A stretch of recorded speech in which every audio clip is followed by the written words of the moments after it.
Welcome, everybody. I'd like to call the Pelham Board of Education regular meeting of June 2nd, 2021 to order. Would everybody please rise for the Pledge of Allegiance? Pledge allegiance to the flag of the United States of America and to the republic for which it stands, one nation, under God, indivisible, with liberty and justice for all. Thank you. This brings us to item 2.4, which is the reiteration of the executive session motions. Sue. Thank you. The board met in executive session to discuss potential litigation, collective bargaining, and the employment history of a particular person. Thank you. Welcome to tonight's Pelham Board of Education meeting. It's very hard to believe that this is our second to last board meeting of this school year. We are delighted to have another in-person celebration tonight. Yesterday, we had an amazing opportunity to have a time capsule celebration, which I'm sure Dr. Champ will touch on over at Hutchinson School. And once again, just a great reminder of what an amazing accomplishment that building is and how exciting the fall will be when that school opens. The year-end celebrations continue this evening. At our last meeting, we celebrated the tenure of 10 individuals who are at the beginning of their Pelham careers. And tonight is bittersweet, our celebration of our retirees.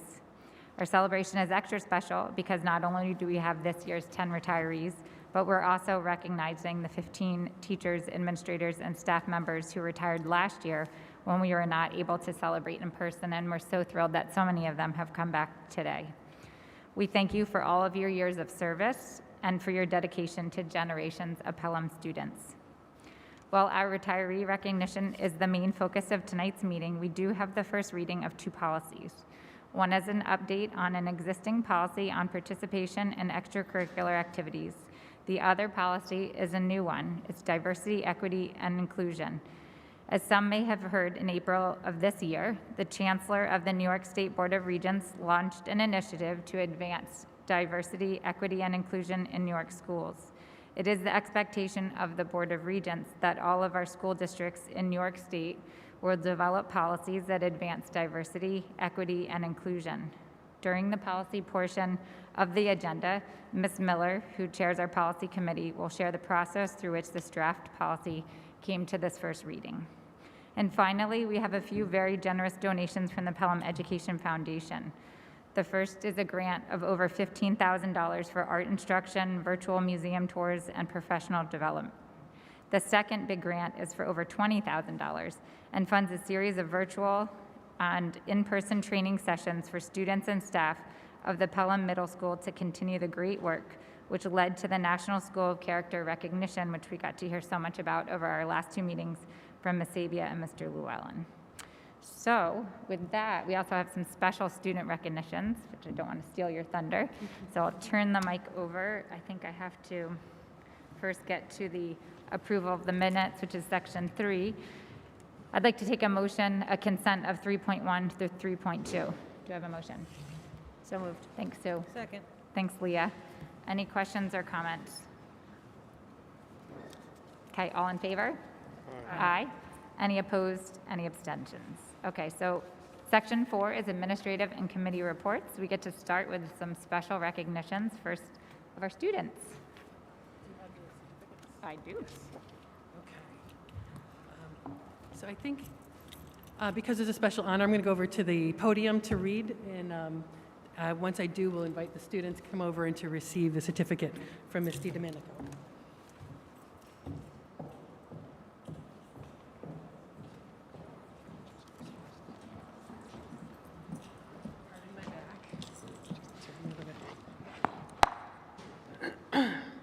So we're really thrilled tonight to have what is truly a special opportunity to recognize our district's Regeneron International Science and Engineering Fair finalists. And I should say, those of you who remember at the Picture House a couple of years ago, the movie Science Fair, and the incredible achievement level that was highlighted in that movie, not just one, not just two, but this year we have 4 students that have achieved at that level in the midst of a pandemic. So I could not be more proud to be presenting them to the board tonight. So let's give them a hand first, and then we'll clap for them again.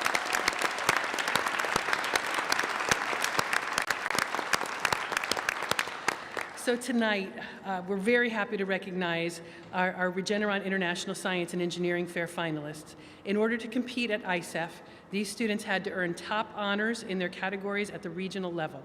Our region's qualifying fair, known as WESF, the Westchester Science and Engineering Fair, included nearly 500 projects from over 40 Hudson Valley schools competing virtually. Once a student qualifies for ISEF, they typically compete in Los Angeles, Phoenix, Pittsburgh, or Atlanta for ISEF. And during that week, they present their research, and it's generally an all-expenses-paid trip. This year, the fair took place virtually, of course, featuring over 1,800 projects from more than 75 different countries. Out of the 20 students earning ISEF honors, 4 of them were from Pelham, the maximum any one school from our region can be, for which any one school in our region can be recognized. In total, students in our program earned over 41 other awards, and Pelham's research program was the most recognized of any entered in the 2021 WESF Fair.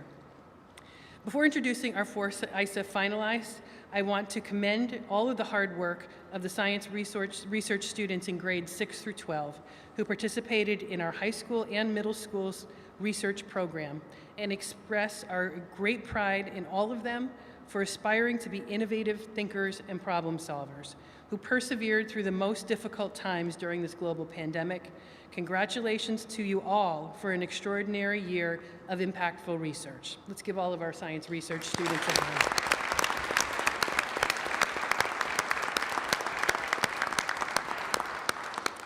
These very impressive accomplishments would only be possible with the guidance from our program director, Mr. Steve Baltekis, and his fellow research teacher, Mr. Joe Debassi.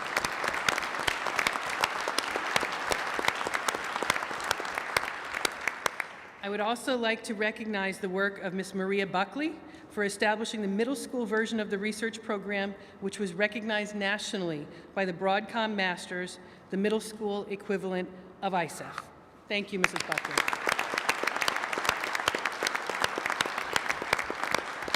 And furthermore, special thanks to Dr. Tom Callahan for his stewardship of the science experience. Both programs will be highlighted on WVOX Radio 1460 AM during the Good Morning Westchester all of next week. Thank you so much, Dr. Callahan, for your vision and your mentorship. And I do believe Dr. Callahan was the mentor for 2 of these students. So special thanks to that. So now, and actually, Jess, I'm going to invite you maybe to come over here to where the students are. I think that would probably make a little bit more sense for us. So it is now my pleasure to present Ms. Jessica DiDomenico will present to our ISEF finalists. This is the part where it gets dicey for me because I usually like you to pronounce your projects because half the time I can't pronounce half the words, but I'm going to give it my best shot tonight. On behalf of the Board of Education, we congratulate you on your outstanding research. So beginning with Brett Bober for the study on the role of seagrass in the prevention of coastal erosion.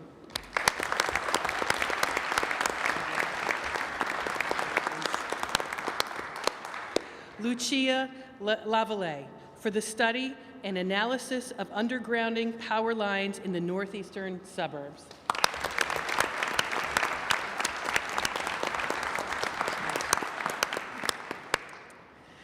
And for both Jack Doherty and Dan Dusevich for the study on profile of heavy metal contamination in lower Hudson Valley tributaries, and recognized as the highest scoring team project in all of YSEF. Congratulations, Jack and Dan.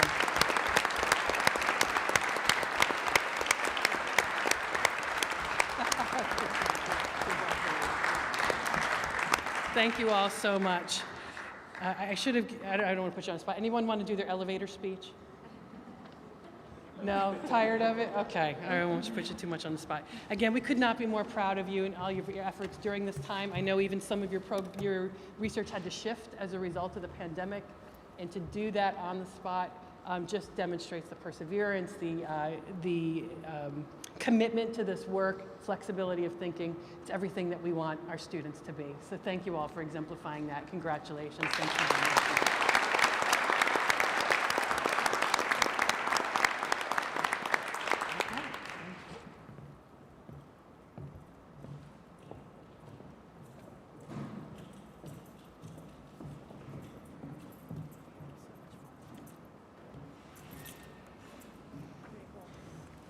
So next is our retiree recognition. Okay.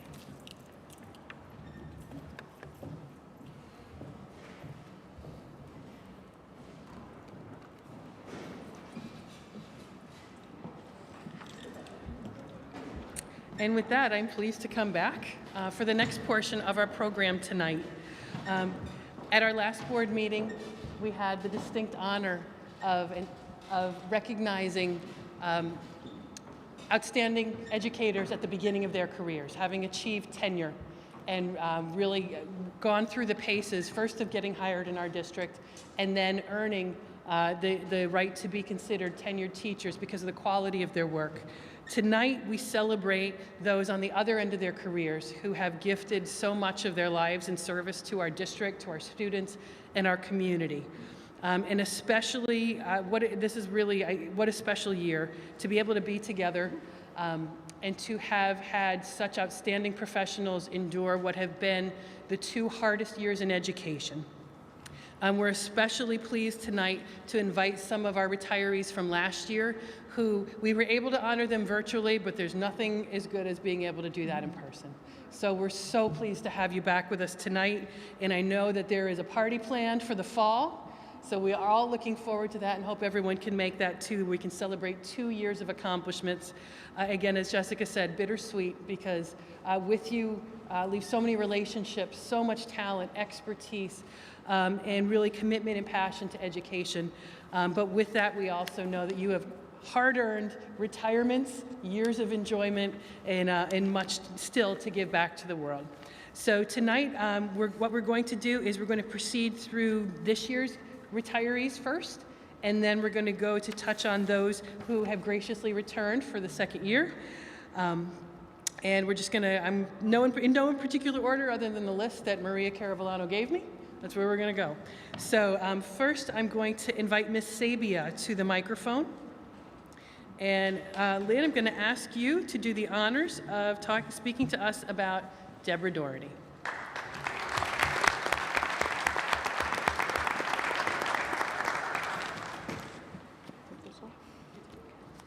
Whew. Deb, where are you? Why don't you come on up? I said you didn't have to speak. I didn't say you didn't have to come up. So to say that Deb Doherty is the fabric of Pelham is an understatement.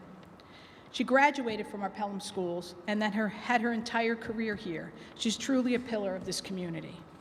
Deb started her career in Pelham in 1983, where she was a teaching assistant at Hutchison Elementary School for 2 years. In 1985, she was appointed as a special education teacher at Hutchison. Ms. Doherty was also at Siwanoy teaching our self-contained special ed students, a program that she brought back to Hutchison.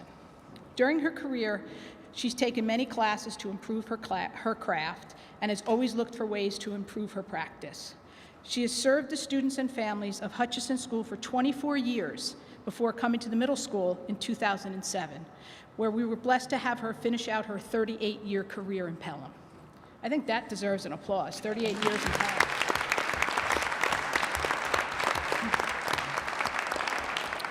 Ms. Doherty is an outstanding educator, a fierce advocate, and a true professional. She has served on just about every committee at this point.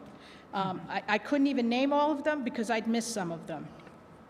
She has chaperoned I don't know how many trips, including our trips to Sharp and Frost Valley. Those are overnighters. Those are always a special treat that our teachers get to go on.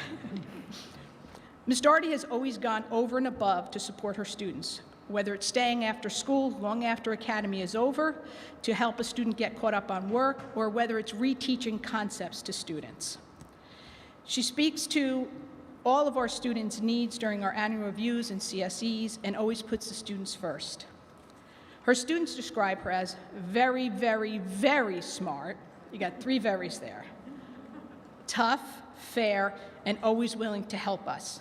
She showed me that I can believe in myself. Her coworkers describe her as diligent, tireless worker, unyielding supporter and team player, honest, fair, And in the classroom, your approach to each task and lesson, you approach each task and lesson with tenacity, rigor, and strict adherence to the constantly changing standards of our profession. You always step up for others. I've admired Deb in the years that I've had to work with her. I've always wanted her on committees by my side, and I've always appreciated and valued what she brought to the classroom and to the students and to the families. Many families have made statements that I couldn't have done it without Ms. Doherty. You don't know what it's like to have a child that struggles, that can believe in themselves. And for that, we're all grateful for you. I'm proud to have the opportunity to have worked alongside you, and you have touched thousands of lives over your career, and that is nothing short of remarkable. Deb has finished her career the way she started it, giving 110% every single day. Deb, I wish you well as you go on in your next phase of your life, and thank you for all you've done for Pelham.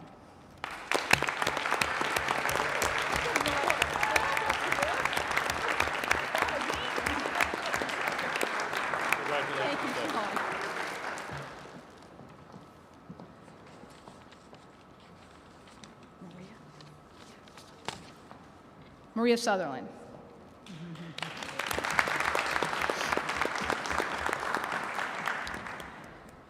Maria came to Pelham as a second career.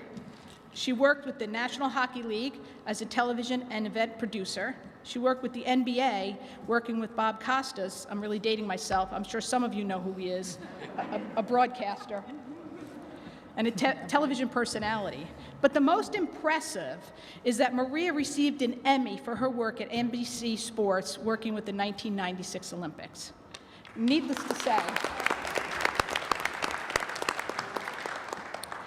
to say, she came to Pelham with great experiences. Maria started Pelham as a high school counselor in 2000, and I had the privilege of working with her when I was an assistant principal in the high school. Ms. Sutherland always put students first and worked diligently with students and families alike. During her career in Pelham, she always gave 110%, whether it was helping students socially and emotionally, or taking them through the college process, helping them write their college essays. She was always there for them. In 2007, Ms. Sutherland was instrumental in our creation of the Pelham Bridge Academy. There, Maria served as the counselor for all the Bridge students, facilitated groups, counseling groups, helped students to believe in themselves, and every student, with the exception of one who went on to the Marines, not only did their college essay, applied to colleges, got accepted, and attended and completed their 4 years in college. So that's a feat that you can't understand. Ms. Sutherland always took the most adventurous trips. She'd go on safaris. I'm going to miss those pictures in her office. But she would always come back, and she would give back, even on trips that she had. She presented to the high school AP environmental class on her trip to Africa. And she even chaperoned, while she was in the middle school, chaperoned a trip to China for the high school students because they couldn't find a chaperone and would not be able to go on the trip. So Maria did that as well. In 2011, Maria joined the staff at the middle school. It was suggested that we begin our high school process sooner in the middle school. Her experience and high school counselor made her the perfect fit. When she got to middle school, she hit the ground running. If she can get an Emmy, she can handle the middle school kids. She's a true advocate for all our students and families, as well as our faculty and staff. She did countless 504 meetings, CSE meetings, annual reviews, and always spoke to what the students needed. She's extremely organized, hardworking, and pays attention to every single detail. And that's something that I have benefited from and counted on as the principal. Her students describe her as caring, someone who helped me believe in myself, funny, patient, and kind. Her colleagues describe her as extremely hardworking, someone you can count on, responsive, and someone who always tries to see multiple perspectives. She is a true friend. Maria, thank you for all your contributions to all of us, and congratulations on your outstanding career. I wish you much adventure in your retirement.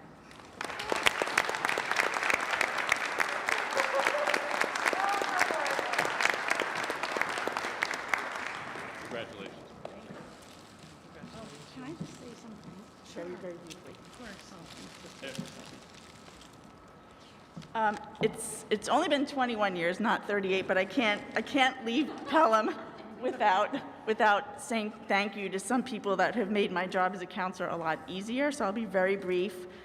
The first is to former Superintendent Dennis Lauro, who gave me the opportunity to perform a feasibility study for an alternative high school here in Pelham, which eventually became the Bridge Academy. Without that opportunity, I think working for the Bridge Academy was probably one of the highlights of my high school career. It was incredibly fulfilling, and working with Lynn made it that much easier. So I do want to thank him for that.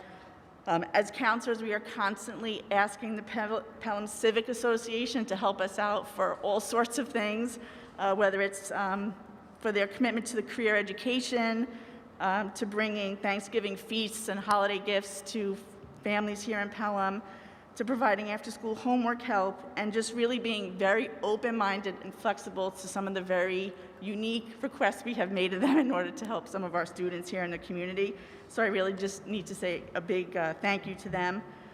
Also, just to the Pelham families, I don't think our school district would be as successful as it is without the value that the Pelham families place on education.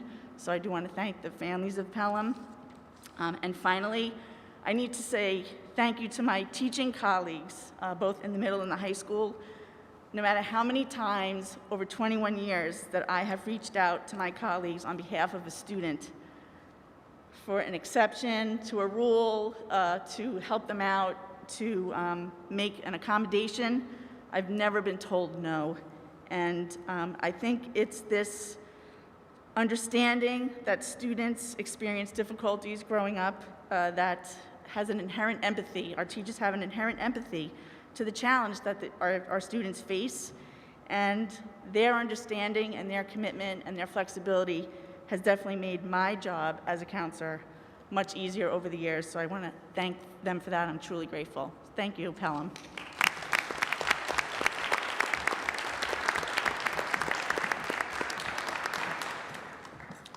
Thank you so much. Next, I'd like to invite Ms. Susan Gilbert down to speak about numerous individuals who are going to be retiring from Colonial. Joanne Lombardi, Kim Norman, and Ginny Mangiello.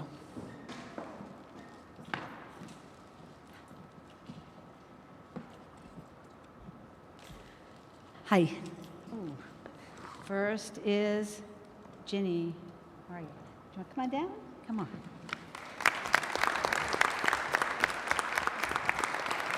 I am going to speak about three Colonial members: Virginia Manganello, Kim Norman, and Joanne Lombardi. And this June, when they walk out of Colonial School, they are going to be taking with them their vast knowledge of the school community and its institutional memory. But they have left their legacy on future generations, prepared the way for their successors, and left their mark, all making contributions that will continue to benefit the school. Mrs. Manganello, or Ginny to her family, friends, and colleagues, has long been a steady force at Colonial School. She is a lifelong resident of Pelham and was a Colonial School mom to her two sons before entering the Pelham Public Schools workforce. 33 years ago, in 1988, she began work in the business office as the accounts payable officer. In 1995, opportunity knocked. For those of you who have been around a while, this was when Stevie Pollack became the secretary to the superintendent, and Ginny was hired as secretary to Jerry Finelli, principal of Colonial School. For more than 30 years, Ginny was the first face people encountered at Colonial. She welcomed 31 classes of students, their teachers, staff members, and now 4 principals. The school secretary is often the confidant, offering an ear, shoulder, and the wisdom of someone who has seen it all. Ginny has been that Colonial friend to so many over these past 3 decades. Not only has Ginny seen thousands of students come through Colonial's beautiful halls, she has also weathered the ever-changing nature of her work, from the old mechanical bell system to a computer-based public address system, from documents created on a typewriter in triplicate with carbon copy paper, or better yet, copied on the mimeograph machine, to Microsoft Office, and now Google Docs, Google Sheets, Google Meets, and Google Forms. She has had to learn countless systems for managing the school requisitions and purchase orders, keeping track of attendance and supplies. Ginny has done it all with warmth, grace, and good humor. Ginny has been a mentor to many school secretaries, giving them orientation to the Pelham way. She has worked under 5 superintendents. She has negotiated several Civil Service Employees Association contracts while serving as president of her CSEA unit for 12 years. The title of Mrs. Manganella's job is officially called the Secretary to the School Principal. In an elementary school, it is so much more. The person in this role is the one who knows all the children, all the staff, all the parents. She is the welcome committee, the child finder, the lost lunch retriever. She knows the ins and outs of the workings of the school and of the district. Ginny will take many stories with her when she leaves. But Ginny isn't going far. As I mentioned, she's a lifelong Pelham resident, and she has plans to be in our community a long time. Inspired by her beloved mother, who lived past 100, Ginny has plans to keep herself busy for the next decades. She is a loving wife, mother, sibling, and grandmother. I-95 will be getting a lot of use once she is free to avoid rush hour traffic and devote more time to those grandchildren. Ginny, on behalf of the thousands of lives you have influenced, I wish you the happiest, fullest, and healthiest of years ahead of you. Congratulations on your retirement. You have earned it.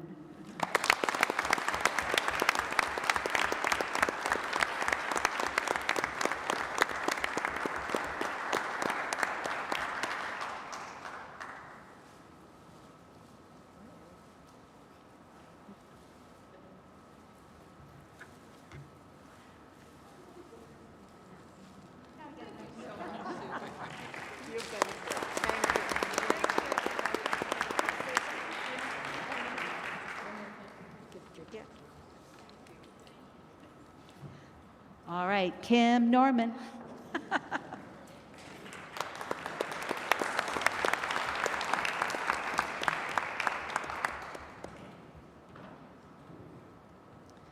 Kim Norman is retiring after 21 years as Colonial School's library teaching assistant.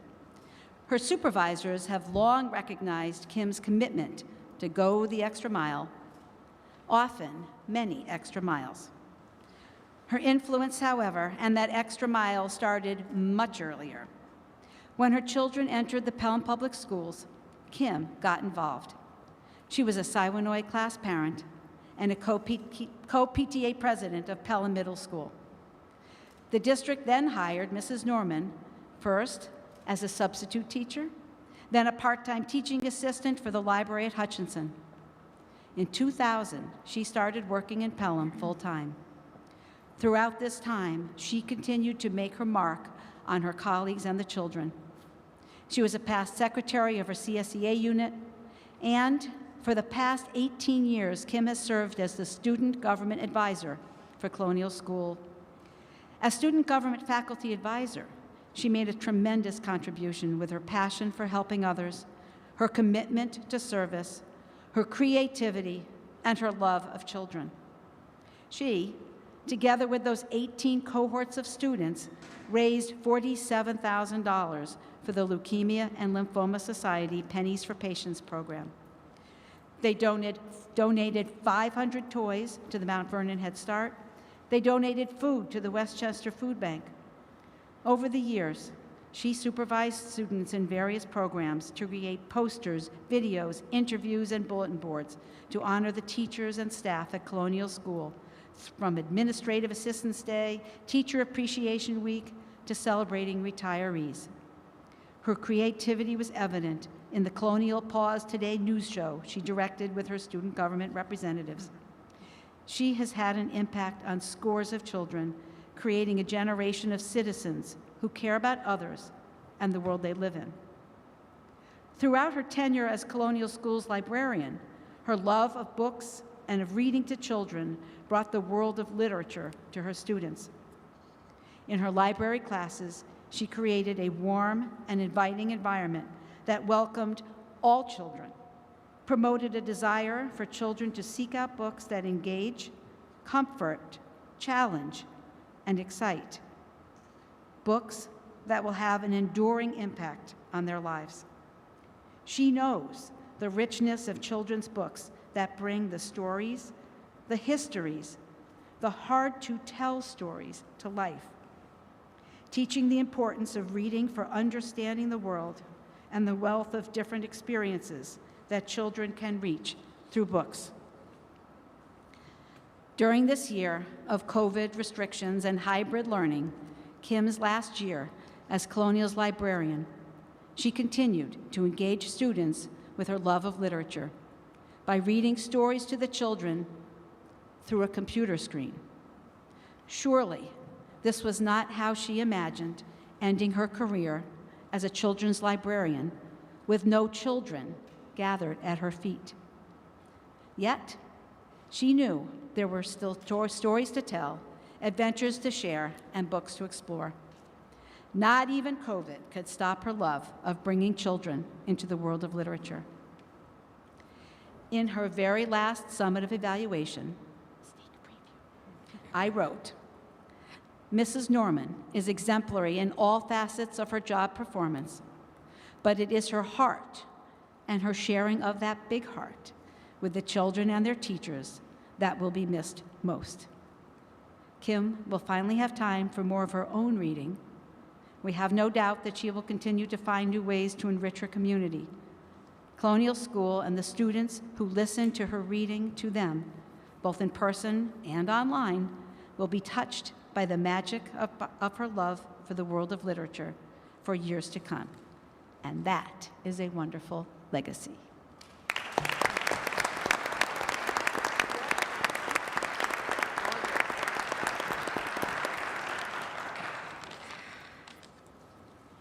My first introduction to Pelham started with my husband looking to find a school district that would provide our daughters with an excellent academic foundation. That district was Pelham. Over the past 27 years as a parent and employee, I have realized that the Pelham School District is more than its academics. It's about the teachers and principals, superintendents, guidance counselors, nurses, custodians, secretaries, monitors, greeters, technology, as well as the staff in the business office who give their very best to the students and staff in this district. This is what makes Pelham special, and I'm so very grateful that I had an opportunity to be a part of that. Thank you.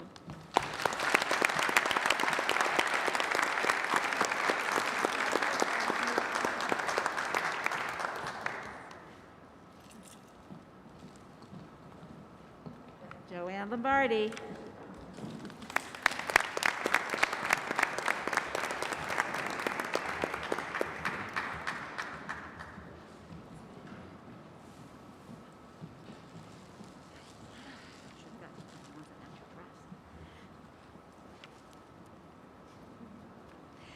Joanne Lombardi. We can learn so much about the twists and turns life can take by looking at Joanne Lombardi's career. Teaching was not Joanne's first career. Before working in Pelham, Joanne worked for 15 years at Microsoft. Joanne made the decision to help out in the schools after becoming a Pelham resident, and her children were in school full-time. In a turn of fate, a few years earlier at a Microsoft event, Joanne had the good fortune to meet Kathy McGrath, who many of you here will recall directed Pelham's Math and Technology Department, developing new curricula for integrating new technologies into the school program. Fast forward those few years, and Joanne gave her a call. That was 24 years ago. Joanne has been a part of the Pelham School community ever since. Kathy connected Joanne to a new program at Pace University, where Joanne began in 1997 as a graduate intern working in the Pelham Technology Department while earning her master's degree. Those were the days when Pelham's students had a specially designated tech teacher. And that teacher was Joanne, who traveled to all 4 Pelham elementary schools teaching students how to use Microsoft Word, PowerPoint, and Excel, as well as how to navigate those early days of the World Wide Web. Some of you may remember the Dream Writers. Joanne was the one to teach all 3rd graders typing skills on those little personal devices. The world of technology was rapidly changing and evolving, and Joanne was adapting along with it. She graduated from Pace University with a master's in education in May 2000.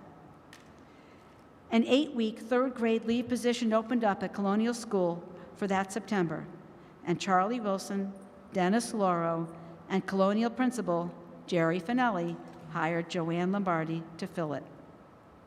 The rest, as they say, is history. Joanne never looked back, but spent the second half of her working career as a 3rd grade teacher at Colonial School with a 1-year stint in 4th grade. In a moment, Joanne will tell you herself how much this meant to her, how much she loved being a part of this community, teaching over 500 3rd graders over these 2 decades, teaching an ever-changing curriculum to the backdrop of an ever-changing world. In fact, Joanne served on task forces to write and rewrite 3rd grade curricula. She has been the Colonial School technology coach and representative, an editor and facilitator to the Colonial School newspaper, and a mentor for the middle school community service program. She has taught in Summer Stars and has served as the building rep for the Teachers Union. Joanne has given so much of herself in countless ways to the school community, the children, her colleagues, and the district at large. Her retirement will, we have no doubt, be busy. She has always relished new opportunities. Surely in her retirement, she will continue to explore new pathways, expanding her horizons and challenging herself in new ways. Please join me in wishing her health and happiness as she rounds the next bend in the road and begins new adventures in her well-earned retirement.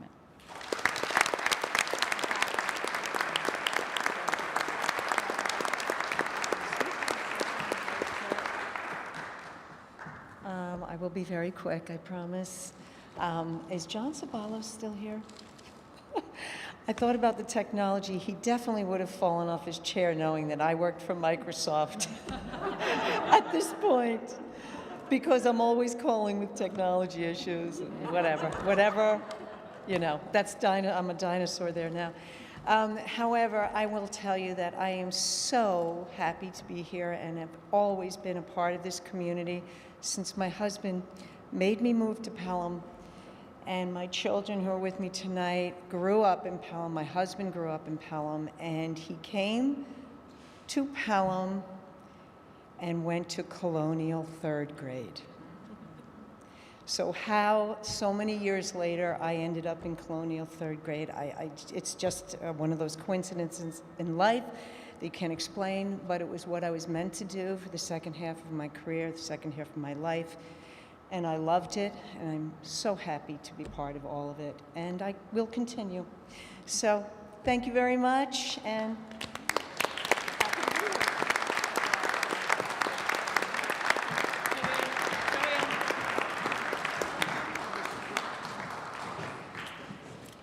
Congratulations. Next, I'd like to invite Mr. Mark Berkowitz, principal of Pelham Memorial High School. Although Deborah Papageorge cannot be with us tonight, we did want to just take a moment and give Mr. Berkowitz the opportunity to honor her for her service to the district.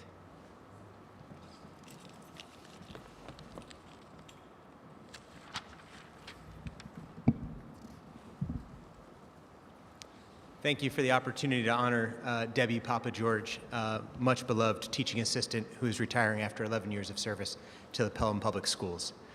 On the occasion of Debbie's retirement, I am honored to congratulate her for her outstanding service to the children and to the district. Throughout those 11 years, Debbie has been recognized for her impact on student learning and her proactive collaboration with her colleagues. As former Pelham Memorial High School principal, Ms. Janine Clark, who doesn't know that I've rated her former writing, said of Miss Papa George in 2011, Mrs. Papa George is a very positive force in this class. She sees each student's strengths, respects their individual talents, and encourages them to do their best. She is comfortable working with the special education teacher, understanding how important a strong teaching team is to the seamless working of a self-contained classroom. Certainly, those attributes have continued over the last decade, and during the 2020-2021 school year, I saw those attributes myself within the classroom that I observed Ms. Papa George teaching. This year, we asked some of her students and colleagues to share some words of praise for Debbie's commitment and service. Here's what they have to say. When students describe Mrs. P, they talk about how much they enjoy working with her and how much they miss her presence whenever she is away. Over time, Debbie has engaged with each student on an individual basis, creating a special connection with each and every one. When the students heard the news of her retirement, they were both happy for her and saddened at the thought of not having another school year with her. Debbie is a warm-hearted, well-respected, and caring person. Loved by the students alongside the teachers in the classroom, she's always been another trusted adult. Debbie knows how to navigate the classroom and knows how to prioritize the needs of everyone in the room. She's been a tremendous support to the TSP program, working diligently to make sure that all TSP students are healthy, safe, feeling welcomed in school. Within the special education department, and within the school at large, we will miss her guidance and her thoughtfulness. She is the most caring and fun person to work with, and we can't imagine working here without her. So now that it's time for Debbie to focus on her family, enjoying time with her husband, son, and daughter, we wish her all the very best and appreciate the opportunity to celebrate her at tonight's meeting. Sure, my pleasure. Thank you.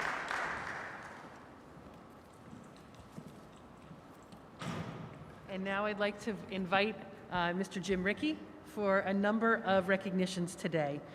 For Ralph Debassi, our former head of security, is not able to be with us, but again, we want to take the time to recognize him, as well as a couple of very valued members of the business office. Jim is already stressing and sweating and crying, Miriam Lovett and Astrid Dennison.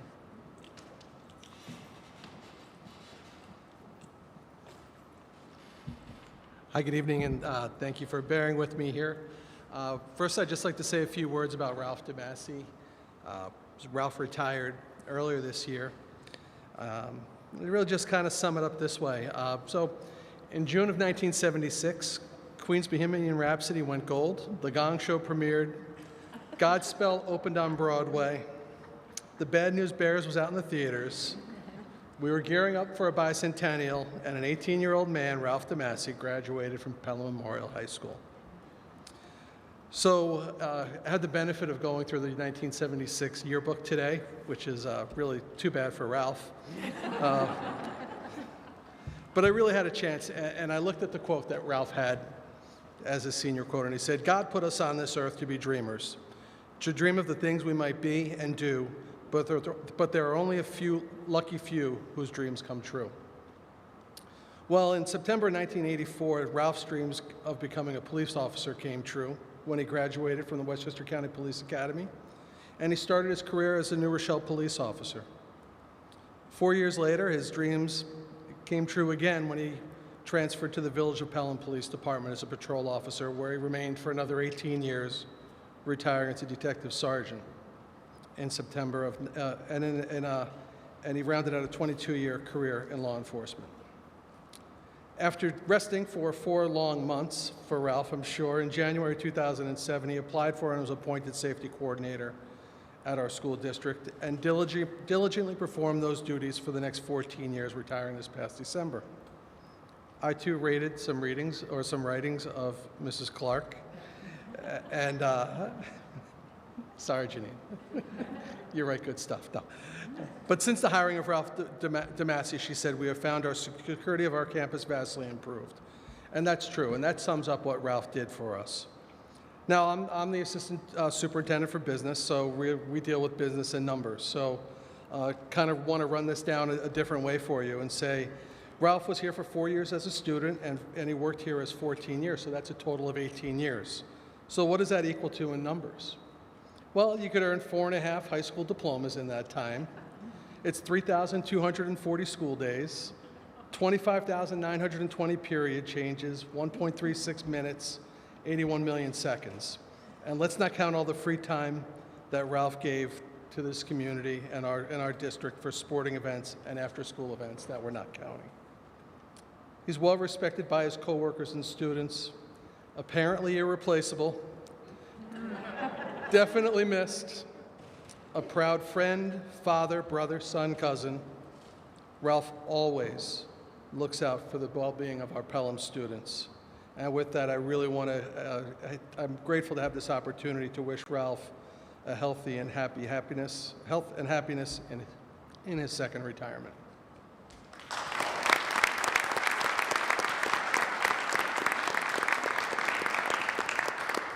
So I've got two more.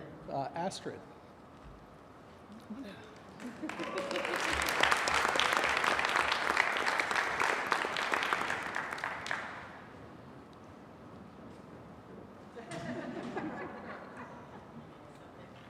So on the 15th and 30th of every month, I say thank you to Astrid, because that's when we're paid. And she rolls her eyes and says, that stupid old joke, Jim, but she puts up with it. Well, in August of 2007, Astrid started working for the school district, and she's been here, when she's done this August, she'll have been here for 14 years.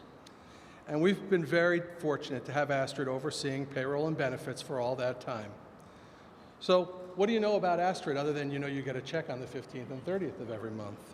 Well, she's the proud mom of 3 kids, Christopher, Julia, and Jack, wife of Kenny, a loving sister to her siblings. And she's like and she treats us all like family members as well, and she's treated the members of the Pelham community the same way. So over the last 14 years, we run 25 payrolls a year. That's 350 payrolls and more than 152,000 paychecks. And that's an impact on everybody's lives at least twice a month. And Astrid, you make sure that that happens flawlessly. Now, little unknown facts that Astrid won't tell you, but really aren't that surprising. Astrid's a graduate of Cal Berkeley and majored in bioresource sciences. She's a synchronized swimmer. She has a master's certificate from Cornell University in Industrial and Labor Relations. This doesn't surprise me. In her previous life, she was a very successful business owner, because the way she pays attention to detail are just not surprising at all. She's good with power tools, and this is an amazing story. So when I first started working here, one morning Astrid came back in on a Monday, and her eyes were kind of red, and she's like, oh, my eyes are really bothering me. I said, what happened? She goes, well, I was buffing out the headlights, and I must have taken a piece of plastic to the eye or something. But there isn't anything that she won't do. She volunteers her time, and she's generous with her time. She likes a good lobster roll. And she pet sits. She consistently meets and exceeds goals in a challenging work environment. She's an exceptional collaborator, and she has great networking skills. She presents a positive image for the Pelham School District. She manages her time with a fast-paced deadline, and she's been a mentor and a family member to all. You streamline processes, you assist in collective bargaining, you're selfless. And I want to take us back again to about March of 2020 when the world was shutting down, not too long ago, and everybody was in their homes.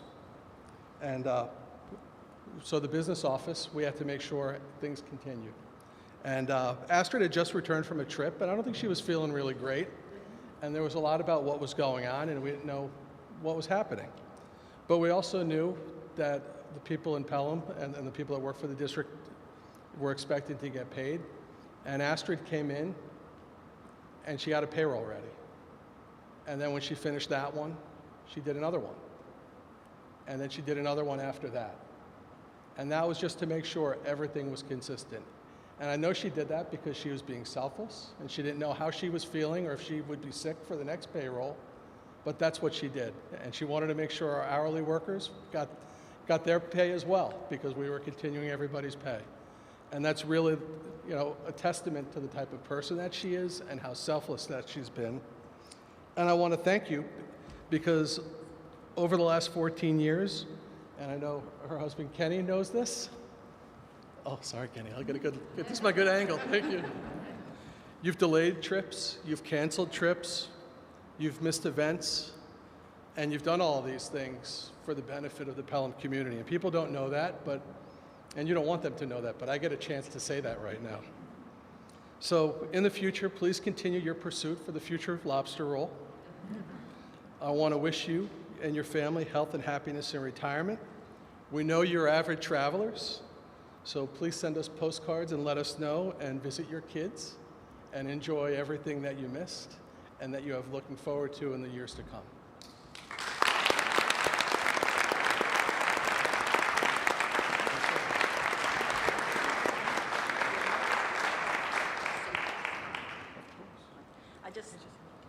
Thank you so much. I just briefly want to say that in my 14 years here, I've loved every year, really. The last couple of years have been hard, but while most of you focus on the kids and the families and the parents, I get to focus on the adults in the room. I get to talk to everybody across all the units, across all the buildings. I know so many of you, and I count so many of you as friends, and it's just been wonderful. It's my pleasure to be part of that team that makes it happen in the business office. I kind of think the business office is like the engine room of the school district. We just keep the ship moving forward through thick and thin, led by the amazing Jim Rickey, who's a wonderful leader. There's so much team spirit, there's warmth, we rely on each other, and I have to say my colleagues in the business office are some of the most intelligent colleagues I've ever had. I learn from them. They are remarkable. They do a lot with a little, and I tip my hat to them, and I will miss them. I will miss them terribly, but I'll be really happy to be retired as well. I don't want to say it, but I will miss them terribly, and it's been my privilege and honor to be here for this time.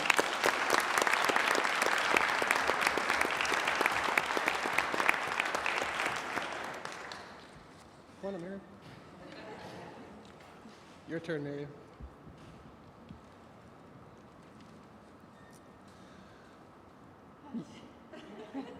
Miriam Lovett. So Miriam has a great phrase, and it's a simple phrase, but it's important. And she says, school will always open in September. And we worry about how things are going to get done and what's going to happen. Miriam says, don't worry. School will always open in September. And thank you. I'm going to remember that. So Miriam started with the Pelham School District in November of 1997. And when she retires this October, she'll have completed 24 years with the school district. That's wonderful. And we've been fortunate to have Miriam overseeing our purchasing, our payables, our out-of-district transportation for the last 24 years. She's the proud mom of 2 daughters, Christina and Chelsea, granddaughter Kiara, and her husband Tracy, who's here tonight. Hi, Tracy. So a little bit about Miriam. Did you know? Miriam is a super fan of music, especially the Eagles and jazz. She's a killer racquetball player, and she keeps asking me if I want to play. I'm a little afraid, to be honest. She's always up for an adventure. When we come back every Monday, she's always got the best stories. You haven't parachuted yet, but you say it's coming. And you're busy, busy, busy. You're always engaged. And it's just wonderful to work with you and hear those stories. So Miriam's responsible for reviewing all of our requisitions when we purchase items as a district, for processing our purchase orders, our payments, making sure they're accurate, they're done efficiently. They follow district policies, and districts are good about having policies and rules, and Miriam knows them. And she works closely with our district's claims auditor, and a lot of people don't know this, but before a district can pay a bill, after the bill has gone through our process, it goes through one final step through an outside auditor to make sure all the payment is appropriate to be paid. And that's really a check on all of Miriam's work, and she does that every single month. And you do that flawlessly. When we have new people who come into the district, Miriam is patient with them and trains people with all what the new rules are and using the new systems. You're like a rock. You're smooth. You don't get flustered. You don't show it. You provide assistance to coworkers. And again, we always tell us school will open in the summer, and you make sure that we meet our deadlines so that the school can open in September. So what happens over 24 years? We run our accounts payables once a month. That's a total of 288 accounts payable cycles, 1,500 checks per cycle. You're looking at about 32,000 payments over the course of your career. We issue about 2,500 purchase orders per year, or 60,000 purchase orders over the course of your career. You didn't realize it was that much, did you? We don't have transportation in Pelham, but really we do, for students who attend school out of district and for some of our special education students. So there are 130 Pelham students that rely on Miriam for either train passes or yellow bus service, and it's always done in a positive and efficient way. And they know who you are, and you always greet them with a smile. So you have 130 students, 180-day school year. That's 23,400 trips per year, or 561,600 trips over a 24-year period. Thank you. So in your role, you always work with our bus vendor and their community members, and bus vendors are quirky. I've been here 4 years. I think we've been busing 5 times. And I think it's kind of what it normally is. You always maintain an even temperament, and I don't think I've ever seen you mad. We've always been able to count on you to work efficiently, to bring important issues forward, support coworkers, and offer good advice while always being pleasant, positive, and patient. You've consistently met and exceeded goals in a challenging work environment. You collaborate with your coworkers and are internal in the building and outside throughout the district. You've always presented a professional and positive image for the school district. You're super organized in meeting your deadlines. When you start setting up your files, I know to stay away. And you've been a mentor and family member to all. And as well, you've been selfless with your time. So I want to wish Miriam and your family health and happiness in your retirement. Please send us postcards of your adventures. Have fun skydiving.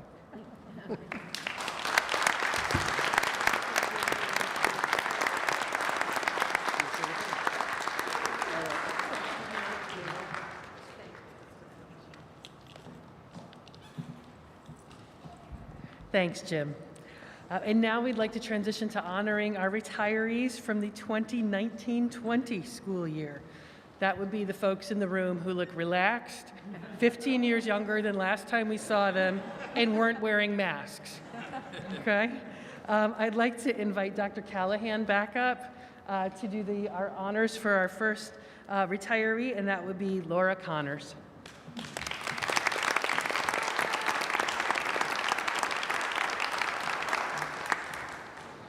I'd like to thank Assistant Superintendent Rickey for providing the context with how important math is as I introduce a math teacher retiree.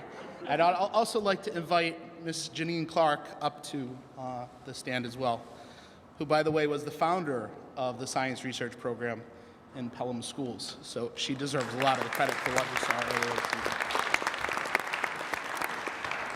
When you spend, over 3 decades in Pelham schools, you get 2 speakers. At least in the math department you do. So Mrs. Clark and I were fighting over it, and then we compromised and said, well, we'll give a little speech. So last year around this time, Laura Connors was beginning her last month teaching. We were still in full COVID mode, and it became very obvious that the fanfare that usually accompanies a retirement would not be permitted. As a department, we struggled with finding the right words to thank a master educator for a lifetime of service teaching children. What we saw as Laura got set to retire is that no words would adequately describe the impact she has had on her students, on her fellow teachers, on administrators, and on this community. The best way, I think, to honor Laura as the teacher she was every year is to tell you about her last year teaching. The entire district had to go to full virtual instruction, literally at a moment's notice. Teachers packed up and learned how to use Google Meet to deliver instruction to a fully remote class. Laura, who considered herself as less than technology proficient than she wanted to be, rose up to the challenge. She created a whiteboard background in her house. You should have seen it. It was amazing. I was like, what are you doing? You have a whole classroom in your house. She recorded video clips of herself teaching discrete topics in math for students to access when she wasn't teaching them, so they could go on and access these video clips, even though she was still doing her live teaching as well. And she also explored ways to use her phone as an additional camera at her home office. And I think I saw like 50 different configurations of what would work best, which was all done, by the way, on her own time, not during our school day time, like late into the night and early into the morning. Within a month or two of being forced into this less than desirable instructional model, we surveyed students to see what we could improve on the math and science side of things.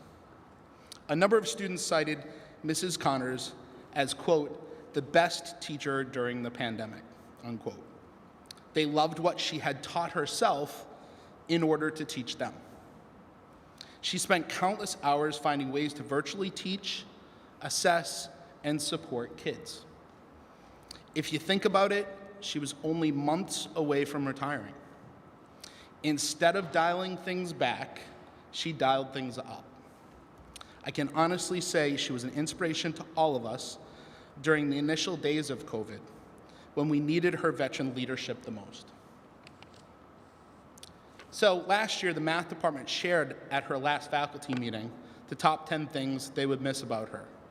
So on behalf of them, I'll share those. I'm doing this in place of all the Mets jokes that I had, which I already used at Lisa DeSaglio's tenure recognition. So I apologize for that. So, number 10, having a fellow Mets fan to commiserate with after a blown game. I wonder who wrote that one. It's number 10, right? Seeing her car in the lot well after every other car was gone and not knowing if she was still working or attending a night game at Citi Field. The smell of the faculty bathroom. For any of you who might want to know, Laura purchased her own fragrances and scented refreshers like for the bathrooms for the faculty for years, so that they would smell better than any other bathroom on the planet. She was the high school statistician. If Janine Clark missed a fire drill, Laura Connors knew it. She knew cycle days and fire drills, and Laura kept track. She was our custodian liaison. If the heat was not on in time, the custodians were aware, because she was like the first person in the building, and she would reach out and everyone was like, oh, Laura already called Kenny. He already knows. Her Halloween costumes. She'd wear anything but a hat. Okay, that was off limits. Banana cakes. Department has a bit of a sweet tooth, and Laura is a good baker, especially of banana cakes. She was also, and I think everybody here can appreciate this, the head scorer for the Olympics. Laura was responsible for tabulating the points during the Olympics, and I think everybody here knows how brave you have to be to do that, especially if it's a year the juniors win. Going to school functions together, so this is number 2. People may not know this, but the math department gets together and goes to school functions together, especially plays, talent shows, and music concerts. And they knew that they would miss doing that with you as number 2. And finally, having a colleague that uses her experience to provide amazing guidance and support, and that was number 1. So I can tell you, Laura, that we have missed all of these things about you in this past year, and now that you're retired 1 full year, the list has most definitely grown. It is a privilege to welcome you back this evening, to offer you our collective congratulations on a job well done, and to express our gratitude for decades of service, hard work, dedication, and professionalism. So good luck in your retirement.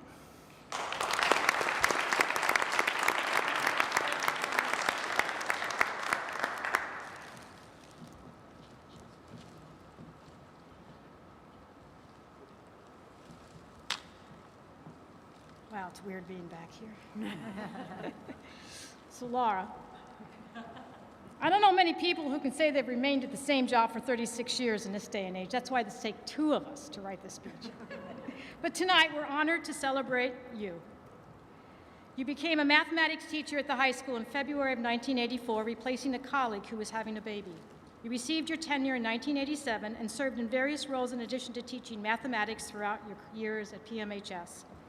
For several years, you were the lead math teacher, a curriculum coach, the student association treasurer, and as Dr. Callahan said, many years the lead statistician for the Olympics. And all the kids ever cared about is if they're going to be first, second, or third place, and they waited breathlessly for you to make the final determination.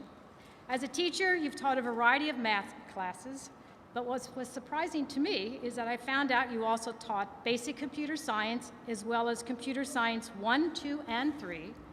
And digging a bit more in your file, I found that you had a Master's of Science in Educational Computing. Who knew when we were looking for a replacement? Laura's dedication and work ethic was second to none. You were always the last person to leave the math office in the evenings, and you'd spend an extraordinary amount of time planning and assessing your instruction.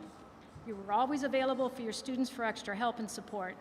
Your students recognized how much effort and passion you put into your teaching, and they knew you really, really cared about them. Your spirit and energy have inspired many of our students to become mathematicians. You've built trust among your students that enabled them to take risks as learners, one of the most important characteristics of a teacher you can ever pass on to a child, so thank you, Laura.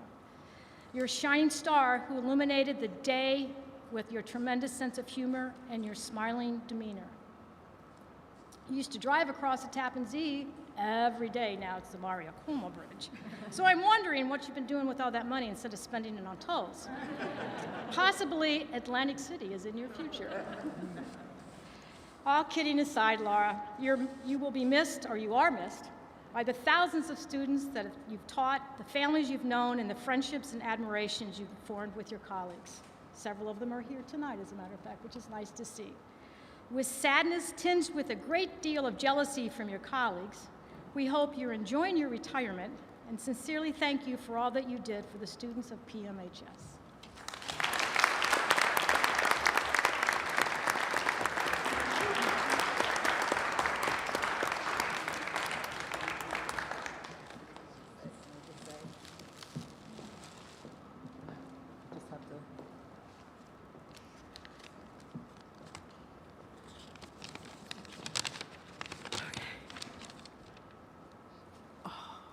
This off. Oh.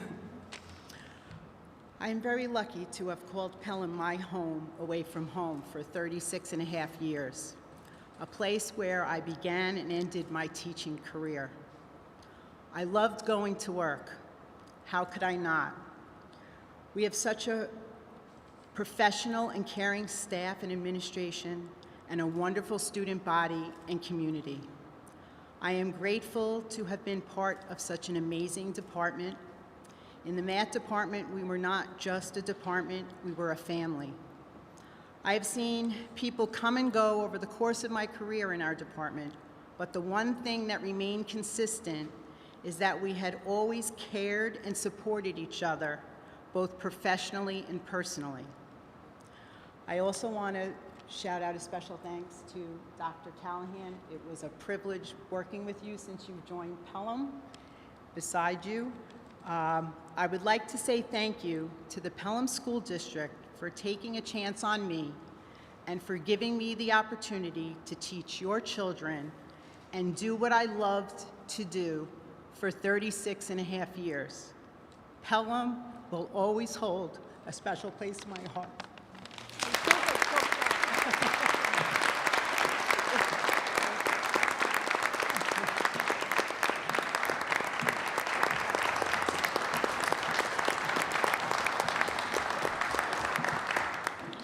Thank you so much. Next, I'd like to invite Ms. Janine Clark to the microphone to introduce our next honoree this evening, Mary Ellen Garcia.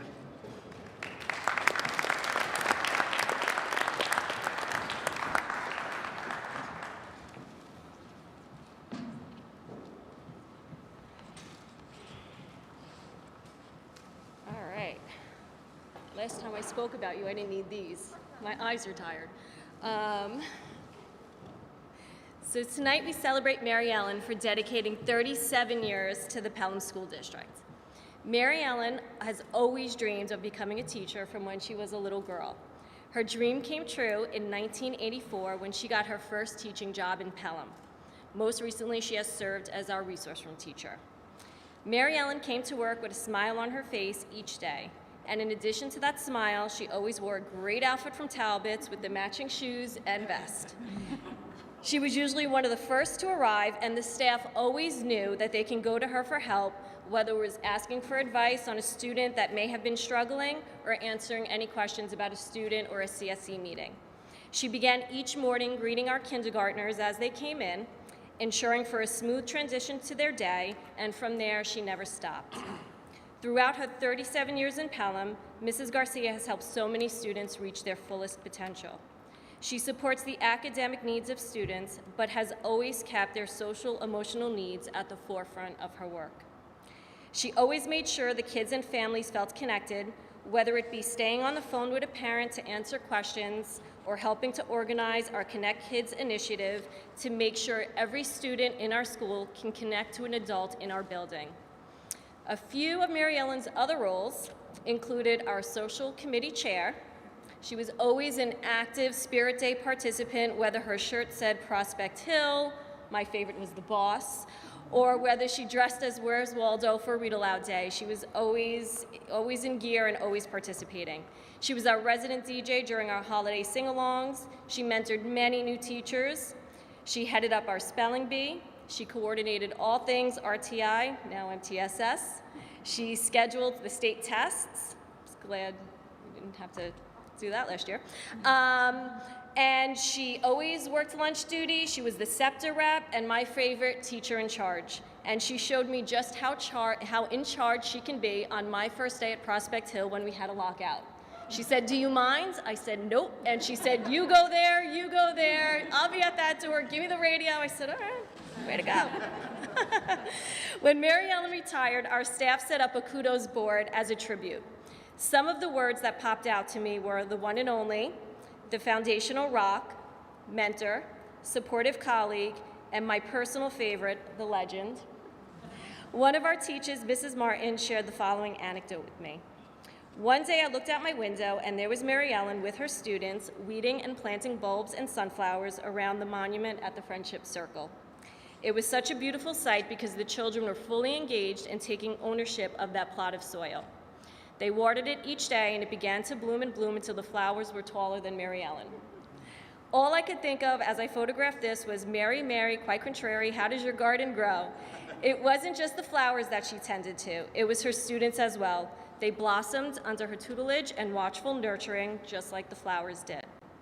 Mary Ellen dedicated a bulletin board in her room each year to her students. She had pictures of them displayed proudly on it. The kids felt so important and proud when they were in with her and on her wall of fame. As you can walk past our office, you'd hear the kids saying, "Look, that's me," showing their friends their picture. Mary Ellen, your unwavering commitment and love for your students is commendable. We hope you've enjoyed this next chapter. I hope that it has included many more trips to Talbot's, some aqua jogs, visits to national parks, and of course, spending time with your husband and your son, who's newly engaged, Anderson. Congratulations on your retirement.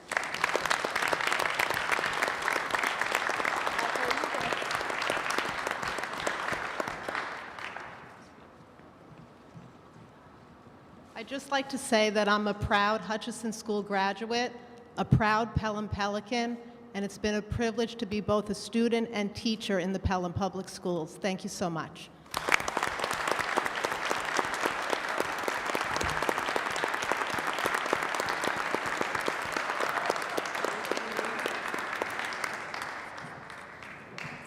Congratulations. I would like to invite Dr. Thompson down to help introduce our next honoree, and that is Julie Lieberson.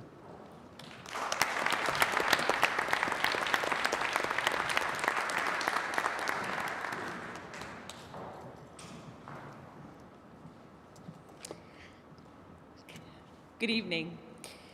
Janine Clark and I are proud to speak on behalf of our friend and colleague, Julie Lieberson. Julie began working in Pelham in 1992. She served as a classroom teacher and later as a reading teacher, working in all 4 elementary schools. Her heart, however, always belonged to Prospect Hill. Julie served as the K-5 Staff Development Co-Coordinator, the facilitator of Pelham's Curriculum and Instruction Council, and at the end of her career, the K-5 ELA Staff Developer. Julie split her time between supporting struggling readers and facilitating top-notch reading and writing instruction in the district. Julie truly possesses an amazing wealth of knowledge about literacy. She also knows everyone there is to know in literacy education, including every vendor that we purchase from. I knew that to be true last June. I realized it as I called vendors this year and they asked me how Julie was enjoying her retirement. I was blessed to work closely with Julie when I took over my current role. Julie has helped create and refine Pelham's reading and writing programs. She was responsible for numerous projects, including running hundreds of PD sessions, which she still is doing today, sitting in on all consultant-led PD, purchasing, organizing, and distributing all of the ELA resources and classroom libraries, writing grants, including a diversity book grant, running parent information and family nights, coaching new and veteran staff, overseeing the rollout of Teachers College units, and dealing with me as my personal therapist and mentor. Julie, and that was only half of her schedule. Julie also was a published writer and has served on numerous committees. Really too many to include here, but most notably, she was the Teacher Center Liaison, which in her retirement, she is now leading. She was our BEPT Liaison. She was on the Tri-States Committee and went through numerous Tri-States visits, the Literacy Committee, and the Professional Learning Committee.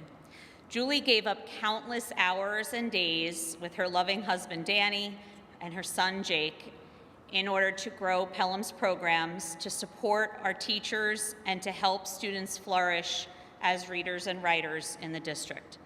She also is one of the most calmest and patient women that I know. She displayed endless patience working with me as I was learning the job. Julie's wisdom, work ethic, and love of learning changed my professional life and the lives of so many other educators. Julie gave her whole heart and soul to her students and to the teachers of the Pelham schools, and for that I am forever grateful.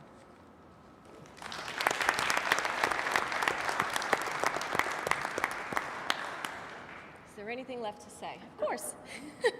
As Maria shared, Julie began her career as a teacher, and even though that was the beginning of her career, her colleagues will still describe her as someone who always went above and beyond for her students. For example, her colleagues shared that when you taught first grade, she always did an interdisciplinary unit on fruit. Students would categorize the fruit, measure the fruit, weigh the fruit. They would paint the fruit. They would make a big book about the fruit. They would taste it. They would go on a class trip to the fruit store to Main Street, near Rochelle, and then they would set up a fruit stand at Prospect Hill. I mean, if she could make fruit exciting to a group of 6-year-olds, you could only imagine what she did for the rest of her career and continues to do. To say she has never slowed down is an understatement. As Mrs. Martin shared with me, Julie has a unique way of motivating adults and children, and not just through her insanely good baking ability. She even left cookies on my car this Christmas. It was so nice. During her PT sessions, she set a tone of mutual understanding right from the start, explaining the goal for the day and following the timeline, but always stopping to clarify and ask, are we good? Julie makes you want to be better at your craft as she invites you to learn alongside her on the journey of ELA, whether it be whole language, DIBELS, DRA, BASS, balanced literacy, and most recently, Teachers College. Julie has always been ready to take on a new challenge, and to say that she's a lifelong learner is an understatement. Julie, there will never be another paper bag princess at Prospect Hill quite like you. I have definitely missed our ELA and MTSS talks. Whether we agreed or disagreed with each other, one thing was for certain: we always ended with smiles and laughter and a mutual respect for each other. In the 3 years we worked together, I have developed an appreciation for you as a professional and as a friend. On behalf of Maria, myself, your Prospect Hill family, and the Pelham community, congratulations on your well-deserved retirement. We are extremely grateful for the assistance, guidance, and outstanding leadership you have provided throughout the years. You have made a lasting impression in Pelham through the lives of the students you have taught and the teachers you have encouraged along the way. Enjoy this new journey. Thank you.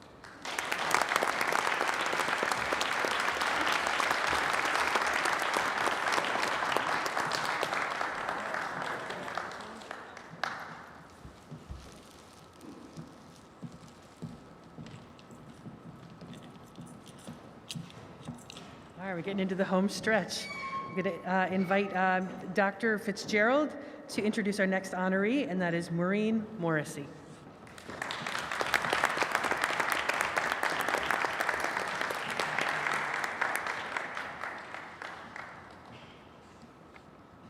Look, Maureen, we made it to the end. Daughter, mother, grandmother, teacher, author, professor, webmaster, colleague, friend. These are just a few of the many roles that Maureen juggled while always putting her students first. In 1983, Maureen graduated with a bachelor's degree from the University of Arizona at Tucson, and later graduated with her master's degree from the University of Arizona in 1987. Little did she know, but her twin girls, Elizabeth and Melissa, would arrive 5 weeks early and be able to attend their first milestone event, their mother's graduation. Maureen's teaching career began in 1983 in Tucson, Arizona, as she took the role of bilingual teacher. In 1990, Maureen and her family moved back to New York City, and Maureen continued her career as a bilingual teacher, this time in the Port Chester Union Free School District. Finally, in 1999, Maureen became a Hutchinson School Bear and never left until last June. In her 21 years at Hutchinson, Maureen taught kindergarten, first grade, third grade, fourth grade, fifth grade, pretty much every grade possible except for second. You want to come back? No? Okay. And on one occasion was moved from her role as a kindergarten teacher to that of a fourth grade teacher 2 days before the start of the school year. To say that Maureen was a flexible and versatile educator is an understatement. She's been a grade-level colleague to almost every team, and her experience, wisdom, and knowledge of curriculum and sound instruction was often sought after by her colleagues and administrators. While balancing her duties as a classroom teacher and a mom, she published articles in teacher magazines and a chapter in a book on teaching. She presented at conferences around the country and taught several in-service classes through various teacher centers, including Manhattanville College. In 1985, she even applied to be the teacher in space, but unfortunately at the time did not have enough years in the classroom to be accepted. It turned out to be a very good thing, yes. Maureen, you have had a full career in the field of education, teaching both students and adults. The number of lives you have touched through your role as a classroom teacher and as a mentor teacher to your mentees, student teachers, and graduate literacy students demonstrates your dedication and love of the teaching profession. In talking with several of your colleagues, they describe you as a true definition of a team player, helping to try out new ideas, always being a sounding board, and even rolling up your sleeves and pitching in, or dancing at the Hutchinson School, into events like our beloved dance-a-thon and town meetings. You are known to never save anything and would often comment that it was because next year you will have a totally different class with different needs and you need to create different lessons anyway. Your tech-savvy ability made you the unofficial tech support of the third floor, and as one teacher put it, she just embodies what it means to be a great teacher. I will miss her, and we truly do. Popping into your classroom was always a joy. You were never that sage on the stage, but one who circulated around the room, facilitating the learning process as the students worked collaboratively together. You didn't just teach the habits of mind, but embedded them into every lesson so that students can implement and use them as successful tools for learning. On behalf of the Hutchinson School staff, students, and families, please know that you are truly missed. We promise to take what you have taught us and use it to be successful, and wish you only the best in your retirement. We know you have many adventures awaiting, especially your new career as a writer, and feel honored that you were able to work and learn from you for so many amazing years. Congratulations.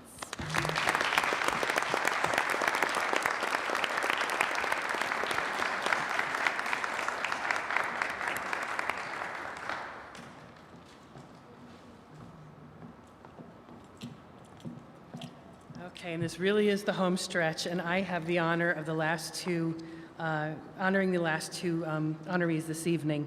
And I am just thrilled to have the opportunity to do what we could not do last year, which is to recognize these two distinguished leaders in person.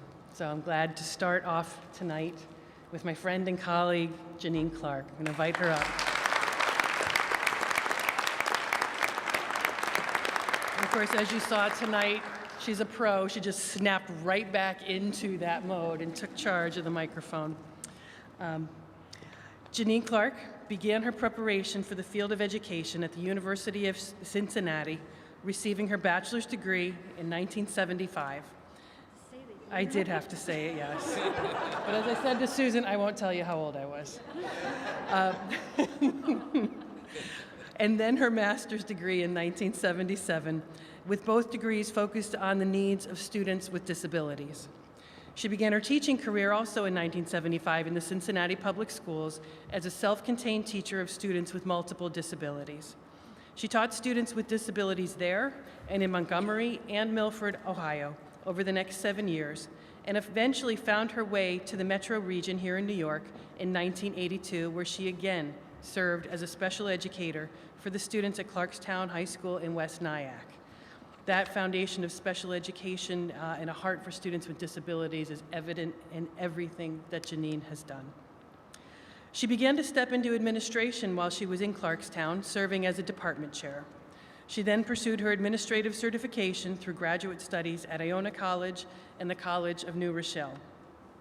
This new certification enabled her to make the full transition. Nobody warned her. That's a good thing for us. Make the full transition into administration in 1991, serving in the role as assistant principal in Clarkstown North in New City. She remained in Clarkstown in this capacity for a number of years and even served briefly as interim principal. Janine contributed professionally beyond her school as well, serving as chairman of the Middle States Association, chairman of various departments, as well as the District Professional Development Committee. She was a featured presenter at the NASSP, the National Association for Secondary School Principals. In this capacity, she presented to colleagues from around the country at various national level conferences. She has also published numerous professional articles for both SANES and NASSP. And then, looking for that final step in her administrative career, she applied for and was appointed to then become the probationary principal of Pelham Memorial High School on July 1st, 2004. Although I'm told those first years were quite a challenge, and Ms. Sabia and Dr. Thompson have sworn me to secrecy about some of those stories, as with everything she does, Janine's tenacity, integrity, and clear educational focus helped her to bring Pmhs to new heights of achievement. Under her leadership, Pelham Memorial High School has maintained extremely high graduation rates and seen significant increases in students attending top-tier colleges and universities. She built a strong AP program, increasing both the number of course offerings as well as the quantity of students accessing those rigorous courses. She partnered with colleagues to create additional options for students that will receive college credit-bearing courses, and she also oversaw the implementation of open enrollment at the high school to remove barriers that had traditionally prevented students from accessing these important learning opportunities. Her experience and leadership were essential in building the past two strategic plans, which have led to substantial curricular changes, including the addition of Mandarin as a world language. During her tenure, she has served on a variety of district committees, most significantly serving as the co-chair of the Diversity and Cultural Competence Committees, with a focus on equity and inclusion. Mrs. Clark has been an advocate for all students, for their participation in athletics and in extracurricular activities, and she has been a fixture at hundreds of school events over the years. And Jim, I didn't have the math skills to count them, but we can follow up on that another time.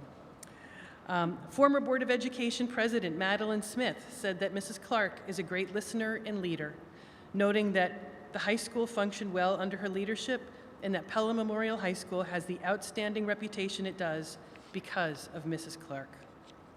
When her staff was asked what they most appreciated about her, they had a lot to say. Janine truly cares about students. She is firm but fair, truthful, honest, genuine, wise, welcoming, kind, caring, respectful, conscientious, hardworking, dedicated, supportive, thoughtful, loyal, a good listener, problem solver, direct, and hilarious. I could go on a lot longer. Parents throughout the years have made some of the following statements that are so typical of Janine. Mrs. Clark helped to make my son's high school experience all that it could have been. Students and parents' concerns and anxieties were taken care of during a very tough time. We appreciated her ability to connect with students and parents in need. Many parents remarked about Janine's sincerity, kindness, and dedication, and how well she treats each of her students. They commended on what a wonderful job she does managing the school, and her graduation speeches are always heartfelt, specific, and positive. In short, in my short but meaningful time working with her, I saw that she knew how to advocate for the needs of Pelham Memorial High School, while she also understood the needs of the district at the same time. She led with strength and purpose and remained focused on issues of equity for all students. She was detail-oriented and went about her day with intensity and focus, as she had intense pride in her school. She was proud of her students, proud of her faculty, and sought to find ways to celebrate both. She was actively involved in promoting student voice and leadership.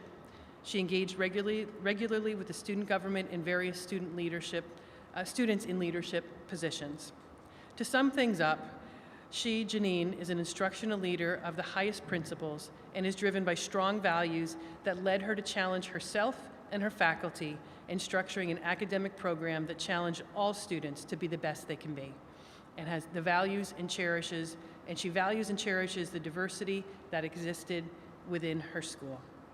Janine's 16 years at the helm of Pelham Memorial High School have prepared a generation of students to change the world for the better. Janine, thank you for your many years of dedication to the children and families of the Pelham Public Schools. Congratulations and best wishes on your retirement.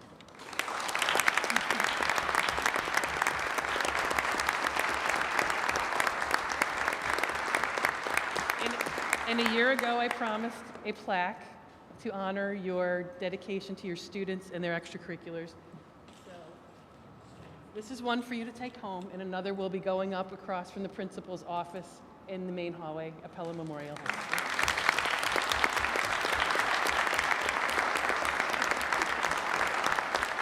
Do you want to say anything? Yes.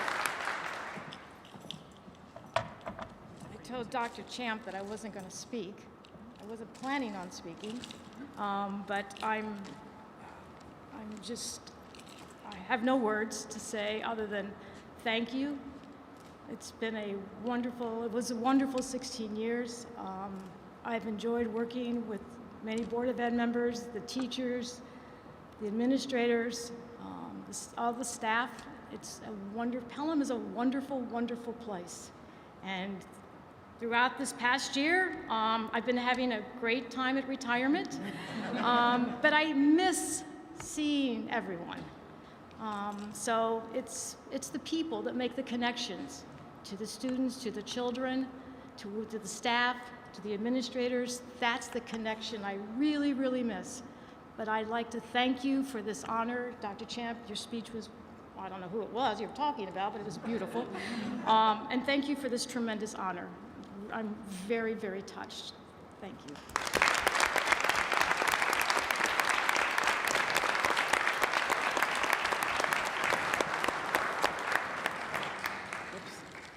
Janine, these go with you.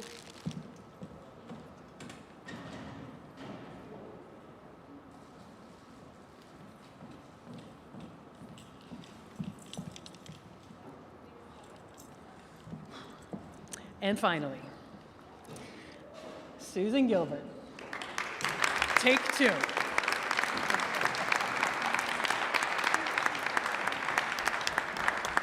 I'm so happy to again have the opportunity to honor Susan Gilbert. Again, in the way that we couldn't last year. Although her plan was to retire and move into a different chapter of life, fate had a different plan in store for Susan. 1 month after her retirement, I was on the phone asking her to consider coming back. And thankfully, she said yes. She graciously agreed to come back and lead Colonial School after the departure of her friend and colleague, Mrs. Wilson. Only someone with Susan's personal and professional qualities and her ability to nurture could care for a school community.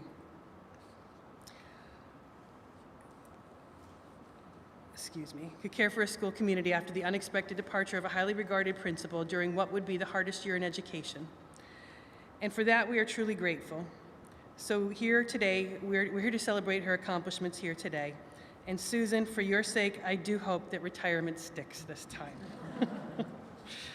Susan began her preparation for education at the University of Vermont, where she received a BS in education in 1975 also. She began her teaching career in 1987 at the Roxbury, is that year correct? That is correct. At Roxbury Village School, where she was a first and second grade multi-year teacher. After a few years, she moved to the Lexington Public Schools in Massachusetts, where she served in a variety of capacities, including a multi-grade teacher, a teacher who looped with her students, a special educator, and a literacy specialist. During this time, she also pursued additional educational degrees, receiving her master's from Lesley College and then a certificate in educational administration from the University of Massachusetts. Not surprisingly, she also was responsible for bringing to fruition a special project known as a child's garden and outdoor classroom, complete with a butterfly garden at her school. And a funny thing I noticed as I was preparing both of your comments, Mrs. Clark also had involvement with a butterfly garden at one point in her career, so a lot of commonalities there. She transitioned to administration, serving as an intern at the Bridge School and then assistant principal at Maria Hastings School in Lexington, before applying to become the principal of Siwanoy Elementary School in the Pelham Union Free School District, which she did on July 14, 2003. In her cover letter, she stated, "I believe that I have both the knowledge and the commitment to lead a 21st century elementary learning school. I will work toward bringing together teachers, students, parents, community members to a common ground where each child's academic, social, and emotional growth is at the center. I will work tirelessly with perseverance, optimism, and enthusiasm for the school community." She has stayed true to her word and true to her vision for education.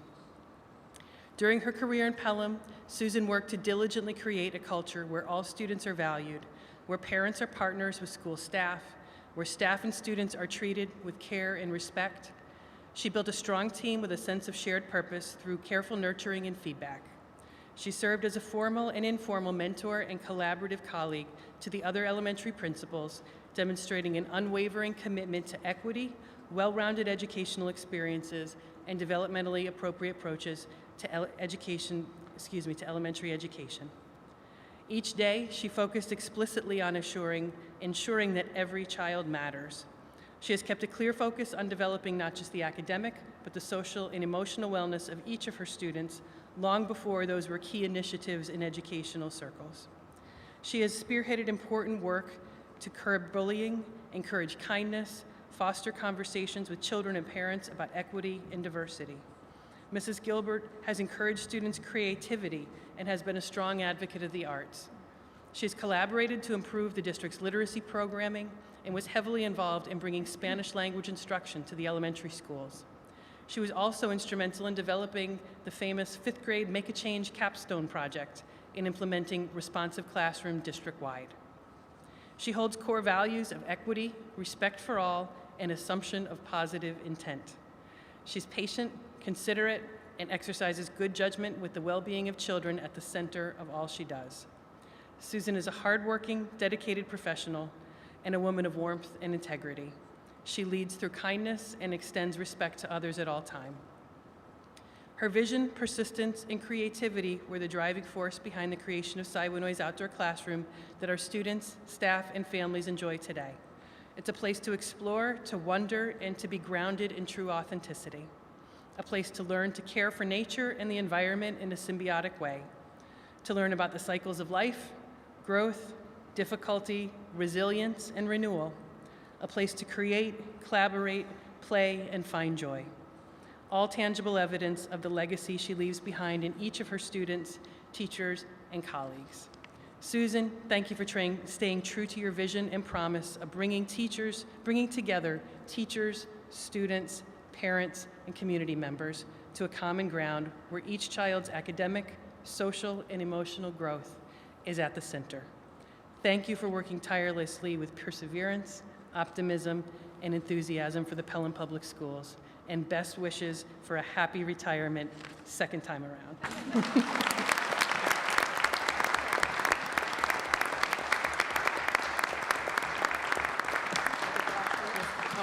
And she did receive her plaque at the outdoor garden, or outdoor classroom World Day celebration. So stop over to Siwanoy and you can see her plaque there. And you do get the last word. Thank you. I'll keep it brief. And I wrote it down because it's really hard. Thank you. Thank you for the beautiful words. I did tell her last spring, if you hear of any, 6-week, maybe interim, jobs, I'd be interested. And I was actually, working toward one when she called, and her exact words were, so, now that you're retired for a month, want to come back? And as you know, this year has not presented for us retirees some of the opportunities we might have done. So, but thank you. I think, Dr. Champ, you do know, probably better than many, how much a part of this school community is meant to me. We moved here for my husband's work, but we never imagined we would be far from our Red Sox nation for very long. We really did have plans to go back, but fate didn't have that in our plan. So for a quarter of my life, I have driven the 3 miles each way to Pelham. Some people have glorious careers with lots of travel, but I get to work with children, their families, their teachers, and the incredible staff that make it all run. And it really has been worth every minute. The decision to retire is not easy. And as I imagine for most people who do work that you love. Fortunately for me, a month after I retired, the opportunity came to come back. And I really I think I did. I told you December, I'll stay till December. And then December came, and it was hard to leave. It's been good for me. I hope it's been good for Colonial School. I don't think I was quite ready to retire, not retire the way, I would have had to retire a year ago, just dropping off the precipice without seeing the children again for months, or the teachers. And so it was good for me. It's been important to be part of this year in education for me. So it's been really a pleasure. It's been an honor.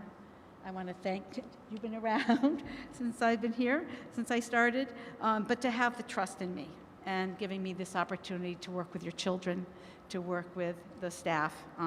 It's been great. And if I'm remembered for anything, I really hope it's my belief in every child and in our obligation to them. Thank you.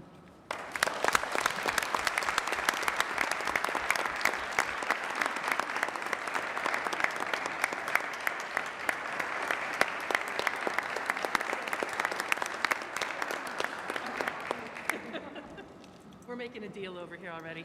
I'd like to recommend that we maybe take about a 5-minute break. We would love to get a picture of all the retirees. If you could meet us at the far wall over there. If you can give us a couple more minutes, and then we'll let you go off to finish celebrating. Thank you so much. Oh, goodness.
We're still in, are we ready? Whew. We're good? Okay, we are still in section 4, administrative and committee reports, but that was a really special celebration, so I'm glad we got to take the time for that. So we're at 4.3, which is the superintendent's report. Dr. Champ. Okay, let me get caught up with the next topic. That was really nice to have everybody back and after so many years of serving the district, to be able to honor them properly, I think was just so important, and I appreciate the time and the folks being with us tonight. So just really quickly to touch on a couple things. As Jessica mentioned much earlier, we did have the time capsule ceremony at Hutchinson yesterday, which is the next phase of getting towards reopening the building. So thank you to the technology staff, to Steve, who was able to be there to record, to Maria Caravellano, who handled all the arrangements from my office, to Dr. Fitzgerald, who also had a tremendous amount of organization on her end, to Jessica Young, who spoke as our keynote of the day, to the students that helped to shepherd through the program as well. And really excited to place all those items in the time capsule that'll be behind the cornerstone with the date on it. So no plans to specifically open it at some point in time. It will be there for future generations. And we'll see when the appropriate time comes. But that was just a really great event. Save the date, we are looking at a ribbon cutting on September 1st. So something to look forward to as we prepare to open the school. A couple items, and I know Mrs. Clark is gone, but I always like to reference, she was the one who always used to send me her brag sheets. So just a couple items I want to mention, student achievements in addition to what was represented today. The National Youth Arts has finally announced the winners for the 2019-20 season, so going back a little ways. But they are catching up with that, and of course our Sock and Buskins and the middle school drama club both had tremendous acknowledgments there. So just to list through those quickly for you, receiving nominations, we had for lead performance in the junior division, Maddie Lyons as Anna in Frozen Junior. Featured performance in a play, Jack Dennison as Randy in Almost Maine. Featured performance in a play, Jack Finnegan as Lendl in Almost Maine. Featured performance in a play, Camilla O'Keefe as Waitress in Almost Maine. Featured performance in a play, Arthur O'Sullivan as Steve in Almost Maine. Featured performance in a play, Ellie O'Sullivan as Hope in Almost Maine. Featured performance in a play, Tommy Roche as Phil in Almost Maine. Featured performance in a play, Vanessa Rosado as Sandrine in Almost Maine. Featured performance in a play, Katie Scott as Rhonda in Almost Maine. Featured performance in a play, Oliver Tam as Chad in Almost Maine. Featured performance in a play, Caitlin Winston as Marvelyn in Almost Maine. Featured performance in a play, Aiden Zusin as Pete in Almost Maine. Costume design, Deborah Rickey, CYN for Frozen Junior. And set design, Joseph J. Egan for Frozen Junior. And then actual awards, we received the following. Outstanding production for Frozen Junior.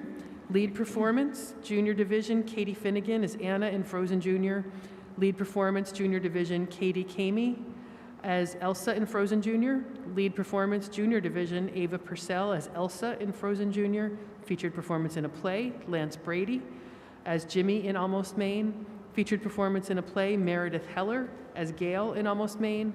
Featured performance in a play, Emma McNutty as Glory in Almost Maine. Featured performance in a play, Bella Rosado as Marcy in Almost Maine. Featured performance, Junior Division, Caitlin Brandt as Young Anna in Frozen Junior. Featured performance, Junior Division, Taya Sinertia as Young Elsa in Frozen Junior. For Ensemble, Almost Maine. Ensemble Junior Division, Frozen Junior. Costume design, Neil Schaefer for Almost Maine. And direction, Thomas Becker Jr. and Neil Schleifer for Almost Maine. Incredibly proud of our theater program. And even though this is back to 2019-20, the outstanding work continues for those programs, so we're thrilled to mention them.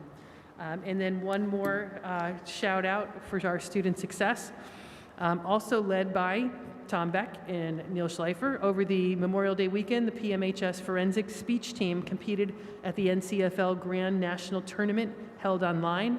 Our New York City region was represented by Senior Georgia Connolly, Junior Malia McClellan, and Senior Vikram Jalapali, Junior Oliver Tam, and Junior Aiden Zusin, and Freshman Isaac Leaf. Congratulations for those students who continue to excel.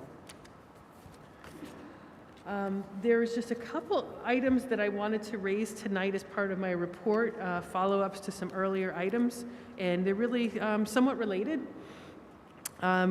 We had our really two items that are related that I certainly want to share for the board's input, but also in one case we'll be asking for public input as well. We had our reopening task force meeting yesterday. One of our continued meetings, and as I've shared with the board before, certainly our plan for the fall is to a full return to school. Back to normal bell schedule, normal full days on Wednesdays, 5 days a week. We're expecting our students back in school, start to finish. So we're excited to have that normal day. The task force is continuing to talk about certainly some of the logistical pieces that may be an issue if we are under the current guidelines. I think everyone's expectation is those guidelines will change between now and the summer. We just don't know how.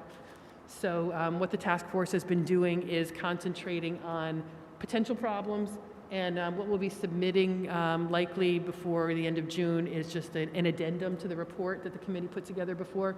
Within that, highlighting just some of the key issues and then some possible solutions. And we expect that the administrative team will then, through the summer as guidance evolves, will be making those final decisions and preparing us for the full return next year. Things like, are we going to use lockers next year? Those sorts of things, kind of the logistical pieces. And figuring out specifically around lunch, because that's continued to be our space issue. But assuming we're going to hope for the best and we're going to have contingency plans to back us up. One piece of that I wanted to share, certainly for your initial reaction and recommendation from the committee. The committee, we talked a lot over the last two meetings about virtual teachers and remote learning. I think as we learned this year, we had to provide that given the nature of the pandemic, and we've learned a lot about what does work, what doesn't work. But the big piece in the consensus of the task force is that we really needed to take a step towards closing that door on a whole scale level. In essence, looking towards not continuing with a broad remote option. So really, I guess translation of that is we're looking to see that the cameras will be coming out of the classrooms, and we're going back to expecting students to be in person across the board. That would be the recommendation of the committee. That being said, we do know that, again, like everything else has transpired over the last year and a half, we have to, of course, have contingency possibilities in our back pocket. But really the recommendation going forward would be for the district really to make a clear stand and take a position on, we want to return all of our students back in the fall. We want to discontinue remote learning options. And as a reminder, and I know that, again, the board may be very familiar with this, but certainly for anyone who's watching, school districts have always had a vehicle for educating students who can't be in school. And that would be medically homebound instruction. So some of that tends to flow through Julia's office or through the principals. If a student has either a physical or a mental health medical condition where maybe they're hospitalized or they're recovering from surgery, something of that nature, we have a vehicle to provide that. So again, if we have students with some extenuating health circumstances, we have the capacity to handle that on a case-by-case basis. Also, certainly if students are out, for other reasons like suspended, a disciplinary type issue, we have tutoring and we have a way to provide for students free and appropriate education. Parents always have the option of homeschooling as well. That option has been and remains, but we really would recommend moving back towards a position of you're in school or you're homebound or homeschooled. So our thought was to really convey that to parents and maybe have our principals, especially where there are larger numbers of virtual students, do some outreach to families just to understand what concerns they may have, what supports they may need in order to bridge their children back into full-time instruction. So I just wanted to share that and see if there were any thoughts, reactions, or questions around that specifically before we talk about the federal funds. I do have a question. Do you have a sense of how many students that would be for next year? We don't yet.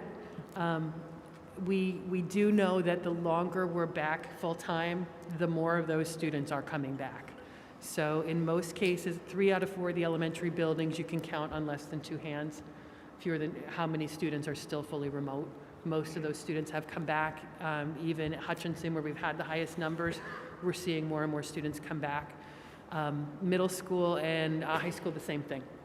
As students are coming back, we said, and I wish there was wood, I hate to say it out loud, we haven't had a positive case in the district since May 7th, right? Great. Our surveillance testing is continuing to show almost no prevalence in the schools. Certainly the county rates are very low.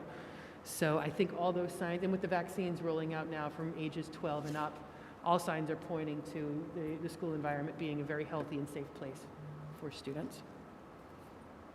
I would So- just say that I think sometimes people who aren't as engaged don't appreciate the baseline, which is that being in school is the best learning model, and we have to push to the best learning model.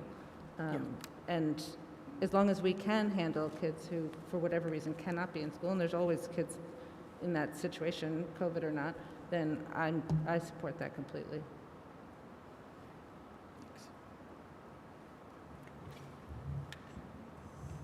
Any other? I also just want to say I really appreciate the continued work of the task force, you know, that they have put in so many hours and I think been incredibly thoughtful about their work. I would love to hear a little bit more kind of about that addition that they want to add to the report. But it seems to me that it makes absolute sense. I think we've also heard from our community overwhelmingly that this is what they want and expect from schools. Right. And it's the normal that we want to move back to. Yeah, and I would add to we have one more meeting before the summer, and we'll be reviewing the report to make sure it captures the different areas. Really, it's about space at the elementary and secondary, and if we had to do full virtual instruction at the other two, what that might look like.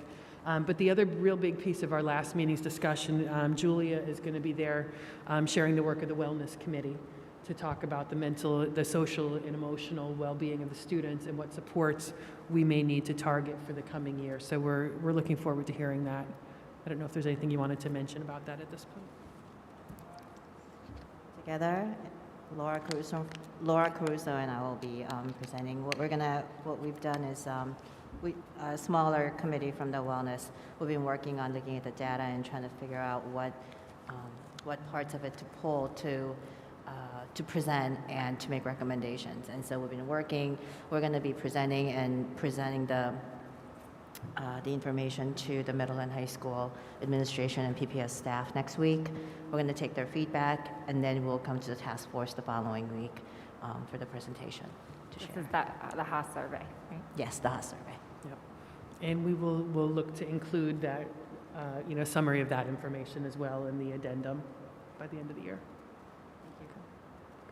It sounds like the right direction, and I'm pleased to hear that there'll be some outreach to the families who are all virtual, because it'll be a big change for them. Yeah. You know, they've been at home all year to come back, but it does feel like the right thing to have happen. Great. Okay. Thank you. And the final piece, and I guess it's related, is we did receive about $800,000, a little over that, in federal funds. These are one-time funds to be used specifically for COVID-related expenses and really recovery from COVID is kind of the best way to think about it. So what I shared with the board, and we'll be putting it out to the community, is a tentative plan. And I will be quite honest, this is a very rough draft because we are still working even internally on enrollments for next year, current staffing needs, and really thinking about where we want to put our staff through our regular general fund. But then we have this fund to help supplement. So you may remember at our last board meeting, we spent some time looking at student achievement data, benchmarks, where, how are our students doing academically? And while there was a lot of good news there certainly were some areas, particularly thinking of math, where we know that we want to supplement. So with the funds, we're kind of thinking of a couple different priorities. First priority being to hire teachers that would could serve as additional interventionists That would be the first place. Certainly targeting where we had areas of need. Something like third grade stands out in some cases. We know even we think of our current first graders going into second grade, who they are the students who lost the spring to COVID as kindergartners. We're hybrid most of this year. So that's, another group that we're looking to target. So that would be our first priority of looking at additional staffing, would be to target those areas of demonstrated academic need. Certainly at the elementary level and the middle school level, we have the data to show us and point us in that direction. Julie is going to talk in a minute about some ideas, not necessarily through the federal funding, but some ideas of what we're exploring at the high school level. That would be the ideal for those positions. If we did need full virtual teachers in some capacity, we could also then use those people as a potential backup plan for that, ability to pivot to those. We also are looking to potentially add in, and this piece actually is not in here, but to add in some additional, what we were able to do this year was some building level substitute teachers. They were great for having to cover classes when teachers were out, when there were quarantines, et cetera, to provide stability and consistency and keep classes going. But when they weren't doing that, again, we were able to use them to push in and do intervention in classes. So those are kind of the two pieces that we see on the instructional side. And I guess I'm really going out of order. I'm talking more conceptually right now.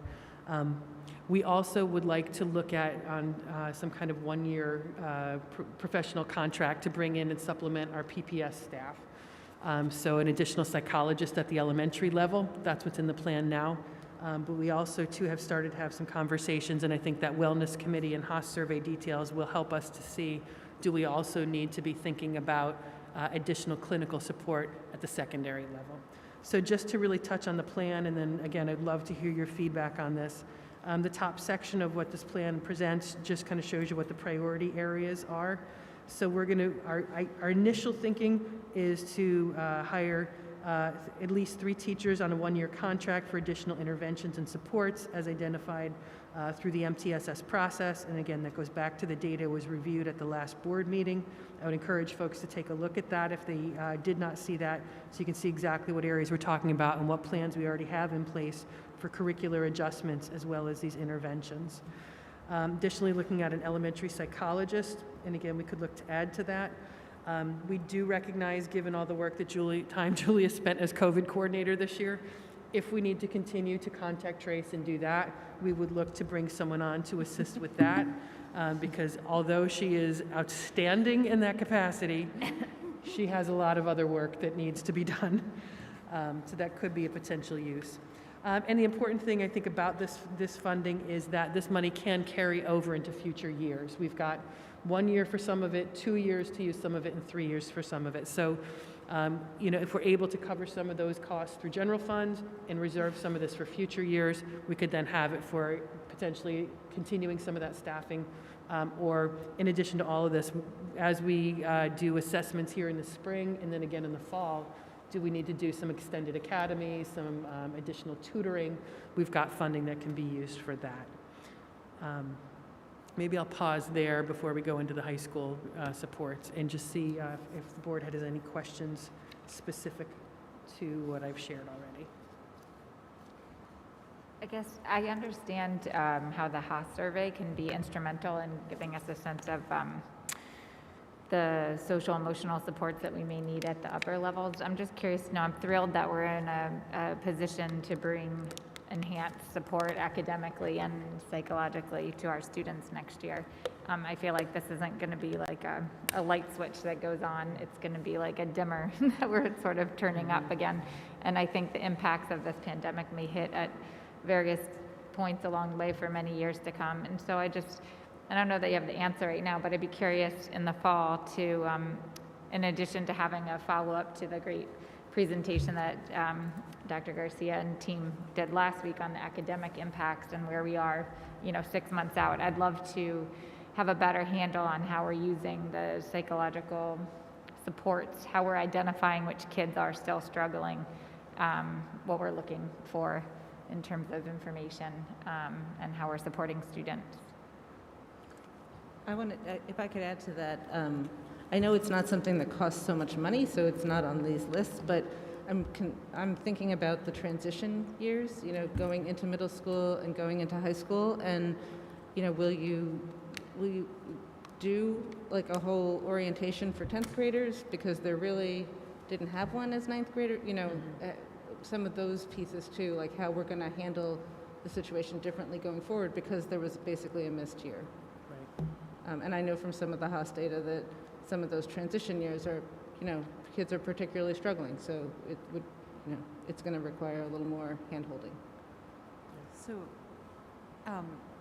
I echo what Eileen is saying, and I think that having the vantage point of also working with Julia on the Wellness Committee, that when we do see the report of the Haas data and some of the recommendations coming out of the report, that is definitely one of the areas that will be addressed as transitions.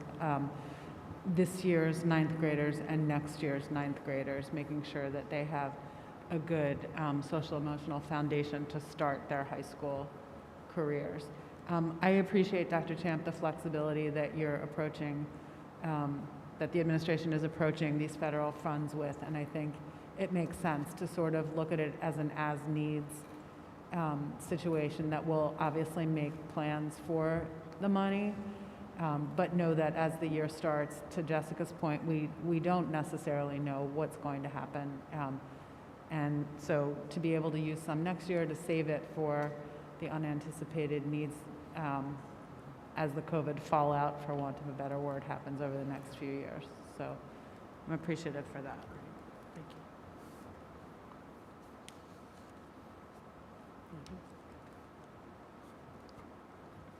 you. Okay, great. And thank you. And just as a note, we are also required to post plans for how we're using the foundation aid. As you recall, we got about an additional $800,000 of foundation aid. We don't have to put that one out for public comment necessarily, but we do have to post it. So really, since we were using that to reduce our reliance on reserves, what you see listed there are really things that are coming from our budget that was passed this year. So those are anchored right in that, as that was an additional revenue to the budget. These items then are reflective as how those funds are being used within the general budget. So just a point of information. And with that, actually, that concludes my report for tonight. Thank you. 4.4 is Board of Education Committee reports. I think we had a couple committee meetings, bond steering. We had a capital facilities committee meeting. Yeah. So I can just give you a quick report. We basically went over the progress of the bond projects, which I think the board is pretty well aware of where we are with all those projects. I think more interestingly, we talked about 3 other things which need to be addressed in the coming year. One is we have to look at our fee schedules for use of our fields and our facilities. Now that we have all these brand spanking new fields, we got to figure out how much, what the fee schedules should be for using those for outside groups. So that's an important discussion we'll have to have this year. The second was having to do with the stupid legal thing. The Department of Transportation owns part of our field, because if you remember way back, there were toll booths on the Hutch right at Ingalls Field.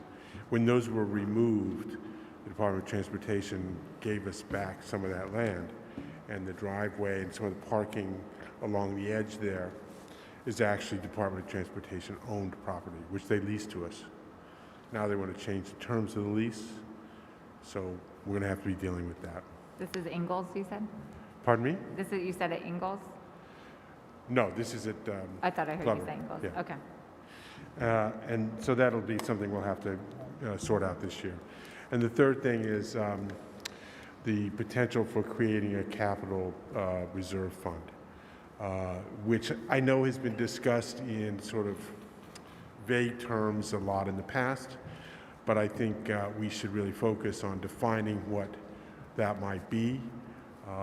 And essentially, for everybody who doesn't know what I'm talking about, we have the ability to form a capital reserve fund, which has to be dedicated to specific things. It has to be approved by the voters in a regular vote. So they would approve the establishment of the fund, how much we were going to put into the fund, and then the board has the discretion to fund that from reserves, from fund balance, from however we want to fund it. But it has to be specific, and the use of those funds, as Jim puts it, a lockbox, the use of those funds has to be approved by the voters. So if we wanted to create a fund to, if I say something, it'll come back at me, to replace all the boilers in Prospect Hill in 5 years' time.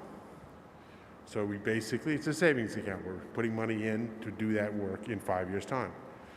Now, when we go to do that work, the voters have to approve it. So it's like a bond referendum, it's a similar thing.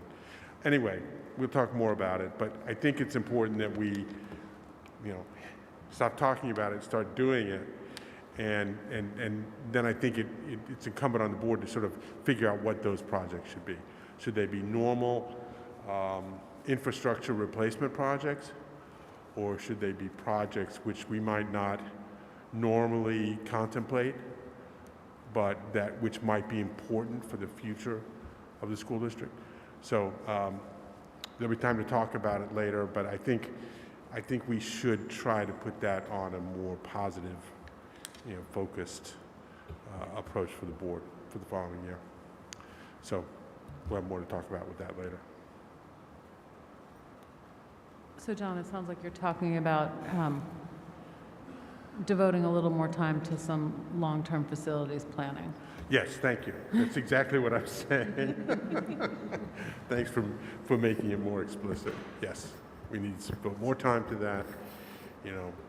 We know we have a list of things we know we're going to have to do in 5 years, 10 years, 15 years, 20 years. We've identified those items. But which of those become prioritized is really the issue. Right. So you're suggesting putting aside some money and doing the planning for how we're going to use it going forward? Yes. Not in a detailed level, but on a conceptual level. Right. I want to say that I think that's a really important thing to be doing, and I won't be around to help with it, but I want to tell you now that I fully support that, and I think that it's really important that we're planning to maintain our facilities in the future so that we can continue to provide the excellent education that we do for all our students. So thank you for working on that and bringing it to the attention of the board. Well, I agree. Jim really I know, is, Jim does it too. But I'm going to put you guys to task to make sure it happens. Yeah, Absolutely. And I that's mean, fair. as part of the bond steering process, we do have a very comprehensive plan, but it would be wise to go back to it now and see where we are. I think many of those projects have started coming off the list, but there's a lot to tackle, and the needs have changed, so. That's an interesting point, because we didn't, I'm sure there were things on the original list for the bond steering committee that fell off because of cost. And so we need to find out what those were, remember what they were, and see if they're still worth putting on the list. Well, like as in air conditioning in the main, we did add air conditioning at some of our schools since. Well, then, that's exactly but the as an kind of example. project I'm referring to, which is not, it's not a normal infrastructure replacement project, right? If a boiler goes, we have to replace a boiler. Roof goes, we have to replace a roof. Windows, whatever. But air conditioning is something we don't currently have. But as we move into the future, it'll become more and more of an issue. So we just need to think about that smart. We need to think about it in a smart way now. Planfully, yeah. Right. Because there's incremental steps to doing that. Thank you. Any other committee reports? Okay. Next is Assistant Superintendent's update on authentic learning 4.5. Sure. I know that most of the night so far has been recognized with personnel issues and retirements, and also the students performed so well with with science research. But a couple announcements, and I'll be very quick. That STEAM Day is coming up for the elementary level. That begins next week. We're going to do it a little differently, obviously, because of the pandemic. There'll be some virtual experiences. Kids will be using Flipgrid to talk about their STEAM challenges this year, and they'll be sharing them with each other. As the earlier presentation alluded to, next week, around the 8 o'clock hour, each morning on WVOX, our students in science research, the four that were recognized tonight, Steve Baltakis, Dr. Kim Riegel, who has been working with us this year and the past years with our science experiences outside the classroom. And also Maria Buckley will be joining them one of the days just to talk about the science research experiences in Pelham. So please tune in on WVOX.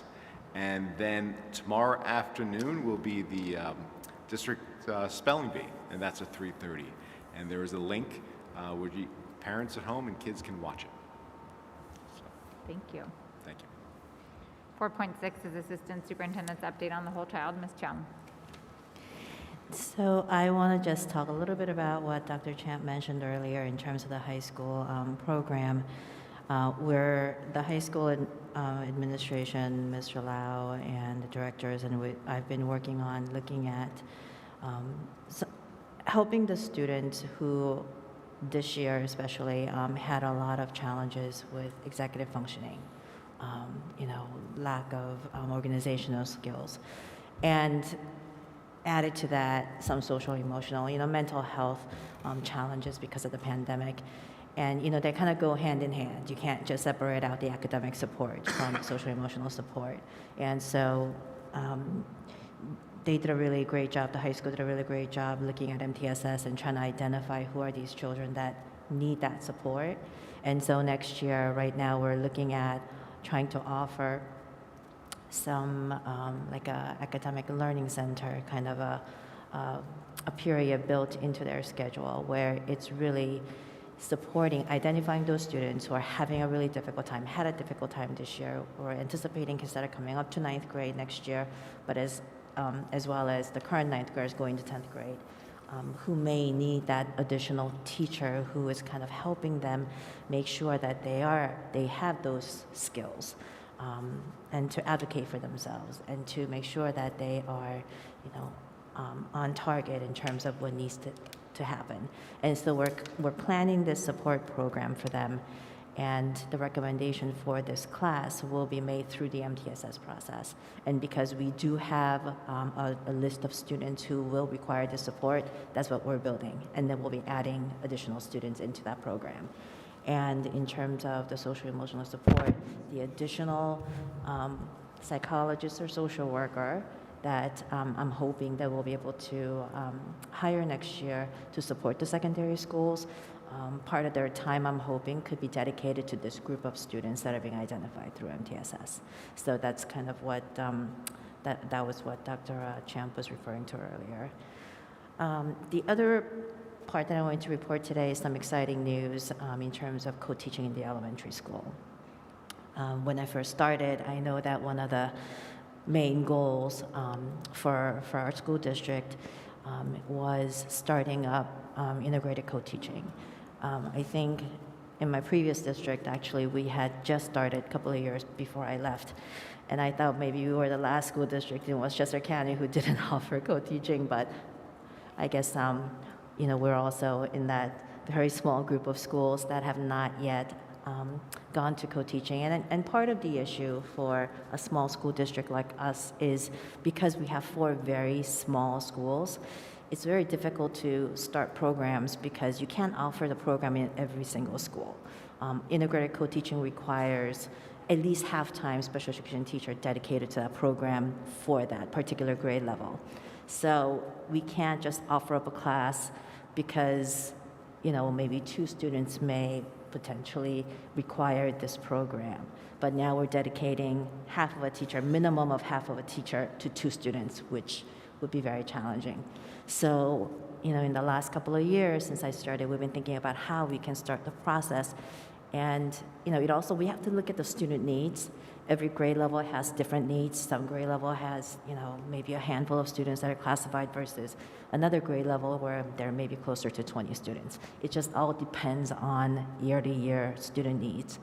And so this year, what Dr. Rivera and I did is really looked at who we have, and instead of trying to bring in co-teaching in a much bigger scale, and part of it is we're going through a pandemic. It's been very challenging trying to start a new program. And so when we saw our group of students in the 5th grade, we realized that 5th grade is an incoming 5th grade for next year. We felt that that would be a really great place to pilot the co-teaching program in the elementary school. So we're going to start very small next year with just one class of co-teaching in the 5th grade at Prospect Hill, because that school actually had the most amount of students who are classified who can benefit from this program. So we're starting there. We are actually we're utilizing our current staff because our elementary TSP program, that's also based on need. And this year we have 5th graders who are now going into middle school. And so we don't necessarily have a group of students that require a TSP program in the elementary school. So we decided this was a great opportunity for us to reutilize our staff and start the co-teaching in the 5th grade. So we'll have Ms. Gobo and the teaching assistant, Mr. Ritako, who will be dedicated to the co-teaching in the 5th grade next year. And I've already contracted with a group, GNR consulting group, who works with many Westchester school districts. And they come in, they'll train our team. It's not just a one-shot training. This is a couple of days. I'm hoping to have a couple of days of initial training during summer for the team of 3 teachers. And then we'll have the consultant come back and provide some consulting throughout the year. And then next year, Dr. Rivera and I will look at the rest of the elementary grade levels to see what will be the next appropriate grade level to open up the co-teaching and which school. Obviously, the way we're gonna have to do this is we may have to identify each school to start a certain grade level, and we may have to ban it, like K1, 2, 3, 4, 5. And we would have to then recommend students from other schools to the school where we decide we'll offer the co-taught class. And then it'll just rotate. So we'll start at different schools and it'll rotate so that we're not offering every single grade level co-taught class in every single building, because that would be impossible for us to do. So that's kind of our plan. I don't know which grade levels at which school we're gonna start the following year. I'll have to look at that based on who we have in the fall, which students are classified, what their needs are, and then we'll identify which building and which grade level.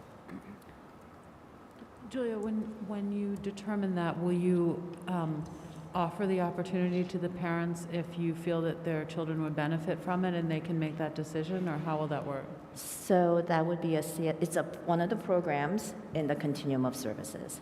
And so that would be specific to, the decision will be made at the CSE meetings, obviously at the annual review. But we also want to make sure that we have enough students who would benefit from that program. So we'll have to look at the grade level first. We'll have to see which students may benefit, and then obviously we'll have that conversation with parents, but we'll definitely work with our SEPTA parent group to make sure that we are giving parents information about what it is, where we're going to offer this, so the parents are ready to engage in that conversation at the annual review meetings. Thank you. So can I just, for the benefit of people watching on TV, could you just give us like a 30-second description of the co-teaching program? Yeah. Integrated co-teaching. Yeah. So I know that our middle and high school, if you have kids in the middle and high school, you guys are well aware of what that is. But basically, it is a program where you have a general education teacher and a special education teacher team teaching, co-teaching together, which is why it's called integrated co-teaching. The goal of this is really, we always want our students with disabilities to be educated in the least restrictive environment. And what that does, obviously, having a special education teacher in the general education classroom will provide the least restrictive environment where the child with disabilities will be educated with the rest of the general education students. So the goal really is not pulling the special education student out just to work with other special education students. But obviously, it's going to depend on the student's need.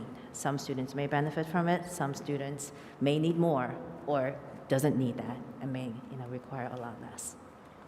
Thank you. Thank you. I did ask a question.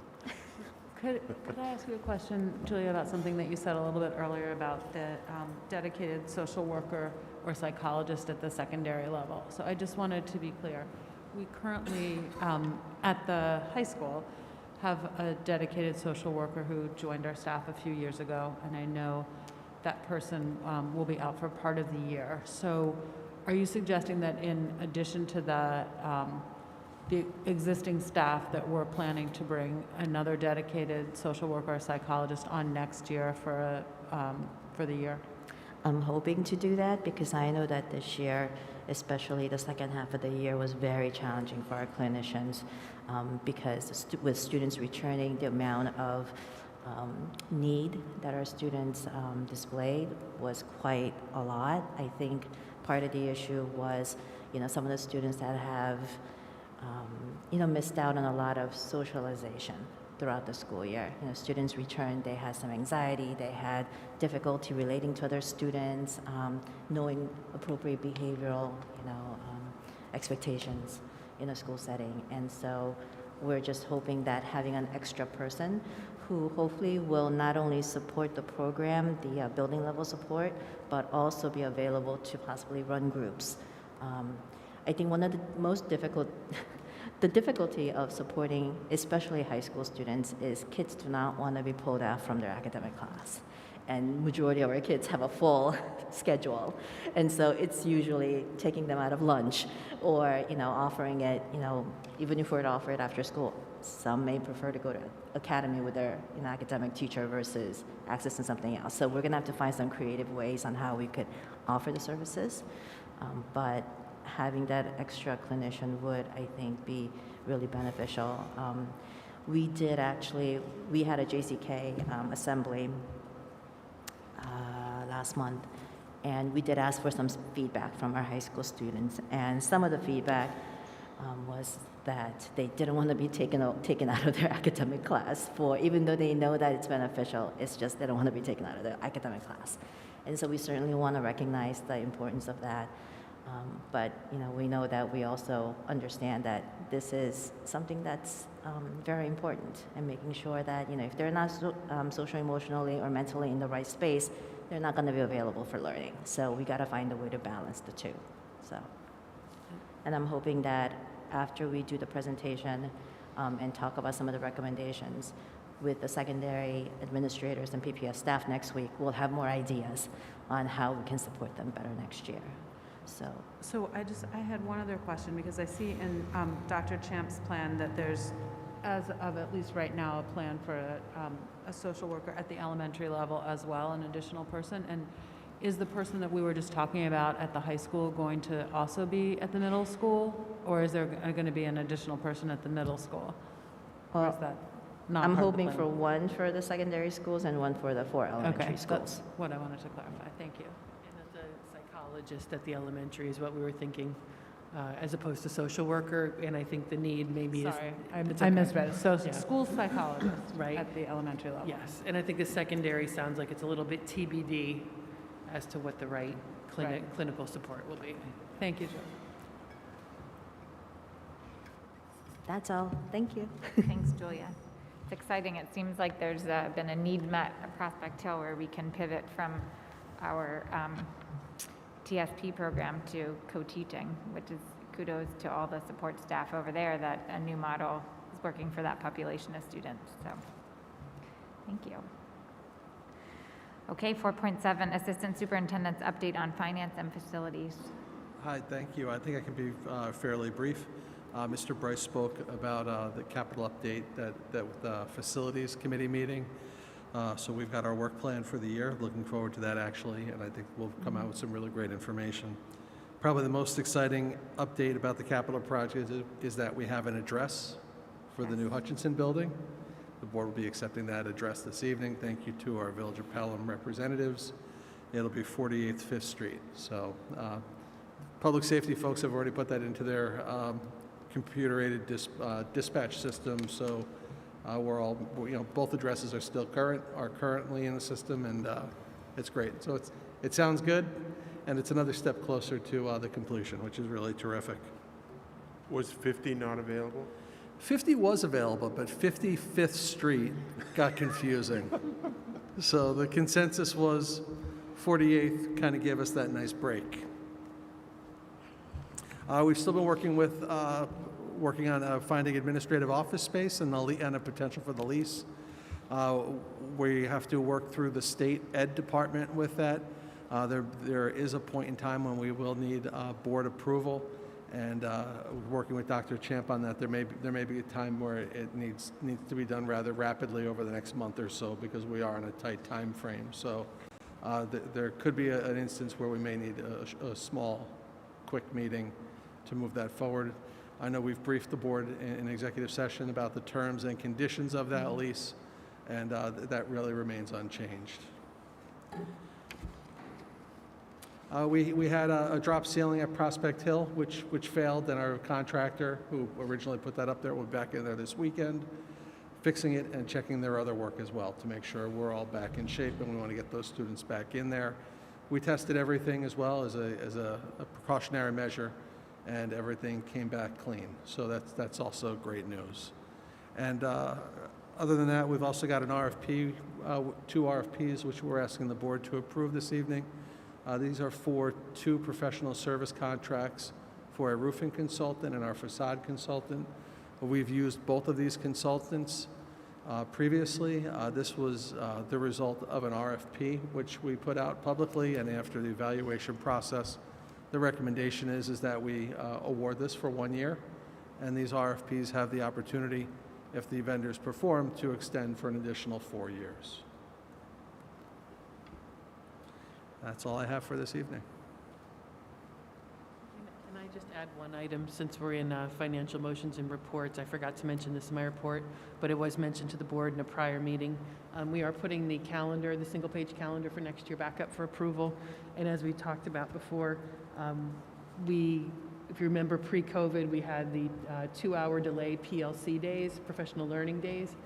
And given that we've kind of shifted a lot in the last year and have found that Wednesday afternoons can be managed, one of the changes on the calendar is that we're proposing I believe it's only 6 times throughout the year, to have early release on 6 Wednesdays to enable professional development. And that would be a 1 o'clock release on those days, and that will tie right into the contractual meetings that we have with teachers on those Wednesdays. So it really captures a great amount of time for us. We did add a few holidays to the calendar as well. Just continue to recognize a variety of cultures and religious holidays that are celebrated within our community. Thank you. You guys are making Section 5 much easier for me because you've touched on everything. So I'm going to take I'd like to make, can't even speak anymore, I'm sorry. I'd like to take a consent of 5.1 through 5.9. Do I have a motion? So moved. Thanks, John. Thanks, Vinny. Are there any questions or comments? It's not that often that we get to approve a brand new address. Yeah. Very cool. All in favor? Aye. Any opposed? Any abstentions? Okay, I'd like to take a motion of 510 by itself. Motion to approve a donation. So moved. Thanks, Sue. Second. Thanks, Jess. So these are the generous donations that I mentioned at the beginning. Grant of 2109, Art Diversity for Instruction, Virtual Museum Tours, and Professional Development. And that gratitude be bestowed upon its donor, the Pelham Education Foundation. And further be resolved that the school board does hereby accept the monetary donation of $22,000 for grant 2111, School of Character, for a series of virtual and in-person training sessions for students and staff at the middle school, and that gratitude be bestowed upon its donor, the Pelham Education Foundation. And lastly, not to minimize its importance, I wanted to mention a third donation that we do accept the monetary donation of $2,000 for Grant 2112 for publication of The Door, an annual year-end literary journal at the Pelham Memorial High School, and that gratitude be also bestowed upon its donor, the Pelham Education Foundation. So yet again, they keep on giving, keep on coming our way. Any questions or comments? All in favor? Aye.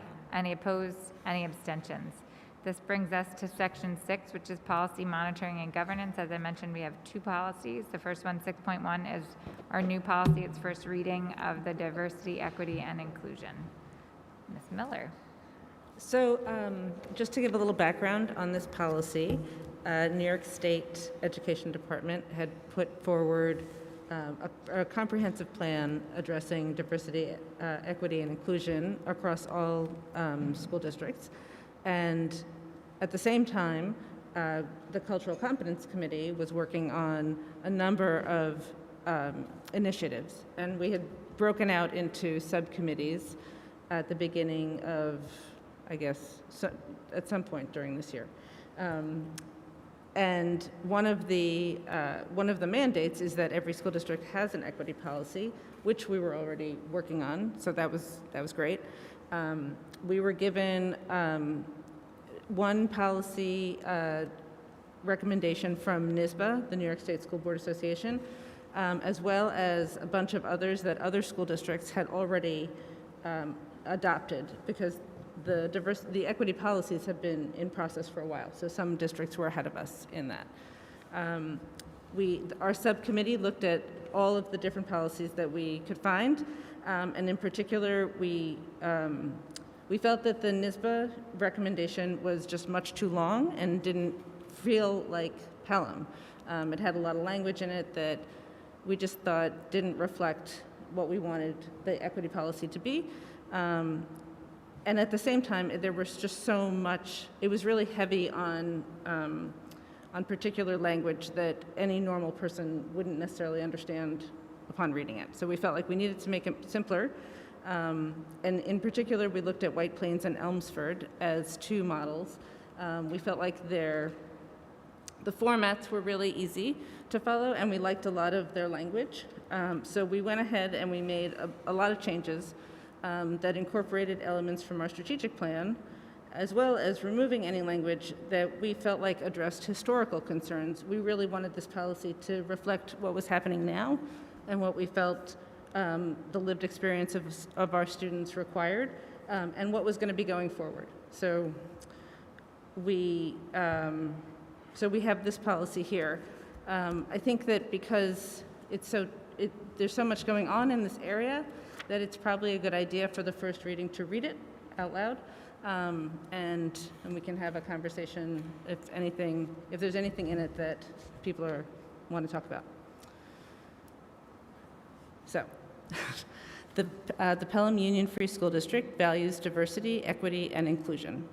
In line with our strategic goals, the Pelham school community will develop empowered, adaptable, well-balanced individuals who are equipped to meaningfully contribute to our local, national, and global society.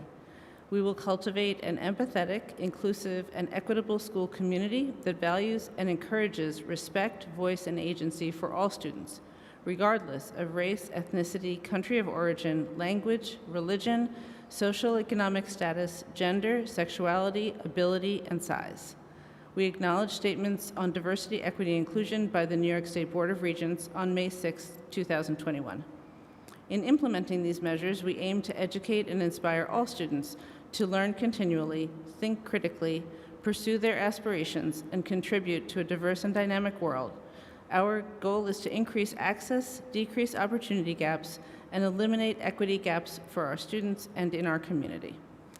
In order to promote educational equity across Pelham, the Board of Education commits to 1, developing and providing high-quality, meaningful, and authentic curricula and resources for all students and teachers, while creating the conditions to support the delivery of instructional content, pedagogical techniques, and assessment that are culturally responsive to Pelham students.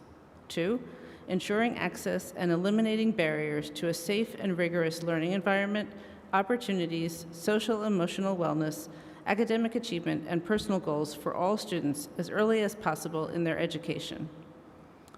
3, ensuring that family and community engagement practices are based on mutual trust, confidence, and respect, including by encouraging participation in school and community forums, reducing language barriers, and fostering inclusivity through translated communications from our schools, i.e. the district website translation feature, providing outreach to stakeholders through multiple communication channels to ensure that district messages reach all families. 4, developing the cultural responsiveness of all staff who have direct and indirect contact with and influence on students to understand the impact of inequities and to eliminate bias in their relationships and interactions. 5, attracting, recruiting, developing, and retaining staff who are reflective of our students, our community, and our region. 6, using data to identify and eliminate any district and school-based policies, structures, and practices that maintain inequities or contribute to disproportionate access and outcomes. 7, employing programs and practices that enhance all students' self-identity, self-confidence, and self-esteem by focusing on the well-being of the whole child, recognizing that our learners need to balance academic, physical, social, and emotional demands. 8, building the capacity of our students to model the values of diversity, equity, and inclusion in both their in-person and online interactions with fellow students, including their engagement with social media. 9, maintaining and supporting a governance structure, including a dedicated committee to advise, monitor, and report on the implementation of this policy, and ensuring that committee is representative of all stakeholders, including students. The board intends that existing policies that address diversity, equity, and inclusion, and especially the code of conduct, be interpreted in line with this policy. I'll just say that in that last sentence, it says including those listed below, and we've opted to not list them all below because we don't want to miss anything. But so instead, we included this sentence to say our intention is that everything be interpreted in this way, whether we remember to include it or not. Anything? All future policies that get updated, like as we follow along in the queue, all policies moving forward are seen through this. Yeah, seen through this, and also any that exist that have not been updated will be viewed through this lens. I have 2 questions. One is, point number 9 refers to a dedicated committee. How is that going to work in reality, do you think? So we currently have the Cultural Competence Committee, and I believe that the New York State Education Department approach requires a committee as well. So this is just referring to that, and at the moment it's the Cultural Competence Committee, but it may one day be something different. Seems like the mandate of that committee is not quite the same, but whatever. Okay. The second question is, how does this tie into the equity audit? I mean, that's the biggest question, right? I mean, I think my sense of this as related to the equity audit is that this is, this speaks to the students' lived experiences. I know that there's a lot of discussion and disagreement about pieces of the equity audit, but at the end of the day, this reflects what the students said their experience was every day. And if I could add a couple pieces too of both questions, really. The district has had some sort of committee to oversee diversity, equity, inclusion, cultural competence. Really, I think when we looked at the history, it was dating back to, I think it was 2011. There was Dr. Laura who started a committee at that time, and it's somewhat evolved over the years. It was a task force first, then became an oversight committee. We shifted the name to cultural competence with the new strategic plan. Right now, the committee, as Eileen said, we've been working since the late fall in subgroups to take a look at the audit, but then also to take a look at our strategic plan and anchor back into that and make recommendations, which we'll present at our next board meeting, about what the committee sees as the right action steps for Pelham, both short-term and long-term. So in my mind, I see that body as kind of a great starting place to be this number 9 oversight body. And it could be like has done in the past, where we pivot from being almost like a task force approach of developing the plan to then shifting to oversight of the plan as we carry it out. So that's our hope, is next time to present what we believe is the short and long-term roadmap. So I would say then to your question about the audit, the recommendation for an equity policy was actually happens to also come from the audit itself. Right. I think the development of a roadmap comes from the audit itself. That Lean shared, the shared experiences of our students and families, I think echoed with all of us. But the other piece, and I know certainly the board would know this, but for anyone who's watching, I really appreciate how this subgroup anchored right back to the strategic plan. The first paragraph, the whole first half of that is directly the preamble from our strategic plan. So again, we're anchoring back into something that's been in existence, that was developed with a tremendous amount of community input, back in 2019. So I appreciate the attention to detail on that, and even some of those items that are elucidated reflect back to goals and priorities that we had set back in 2019. So I think this just crystallizing it in policy makes, I think, a really great statement on behalf of the board, and like you said, for us to continue to be looking through that lens as we move forward. I happen to think this incorporates a number of the recommendations of the equity audit without some of the language. Yes. Well, as Eileen said, in a way that feels, we've always been committed to considering the audit in the context of what fits Pelham and its needs. And so the fact that you amended the language to feel like Pelham and our strategic plan is important, I think. It also touches on a number of things that we've been working on since before my time on the board. Things like how we communicate with families, adapting our website, which I don't even know if Alex is here anymore, but worked so hard on the last couple of years, ensuring that our communications are all readable to all families, no matter what their language is. It's very comprehensive. The other piece I think that was so important is the hiring practices piece that Dr. Garcia has really been spearheading for years, long before the equity policy. So I'm happy that we're able to include that and feel good that it's something we're doing. We're not just talking about one day doing.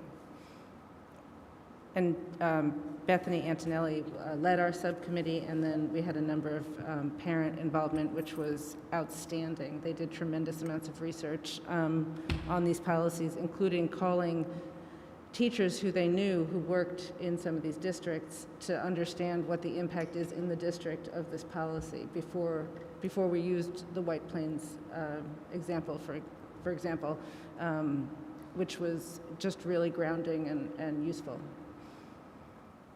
So a quick question on that. So it seems like you read a number of policies from other districts. Would you say that, and I think you mentioned at one point that there are some districts that are further ahead in this. Where are we in the pack overall? Well, I only saw policies that exist. So in that pack, we're about there. But I didn't see, for the districts I didn't see, I don't know if it's just because we couldn't get our hands on them or if they don't have them approved yet. So it's a little bit hard to say. Yeah. So clearly we saw probably 7 that were final policies. Okay. Thanks.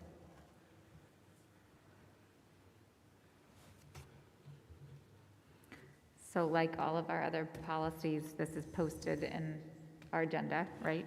It was linked in the meeting notice. We'll have 3 readings. Right. This will be the first of the reading, so community can read it. I'm pleased to hear that the community members were involved in its development as well. Yeah, absolutely. And then that's going to be also part of the presentation on the 16th. We just sort of felt like because the policy committee has to look at it before anything moves forward, it made more sense to do that and present it now, knowing that it had the support and the buy-in of the policy committee. We also had a very long meeting with that committee talking about all the details, all the words, choosing words very carefully. So I think that was a great exercise before bringing it to the board. So it's likely this is not going to be approved until next fall.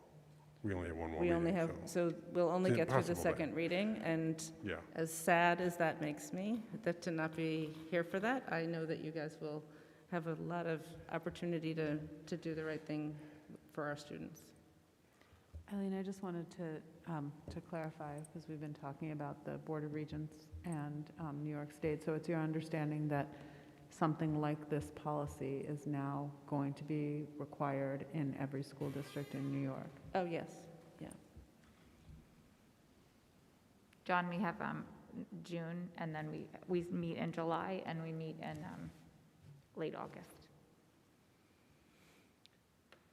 We could do it, John. What's that? Who knows? You forgot we have summer meetings too. Maybe we should just make this one longer. Maybe we should have. Pajamas. Is there anything else anybody wants to add?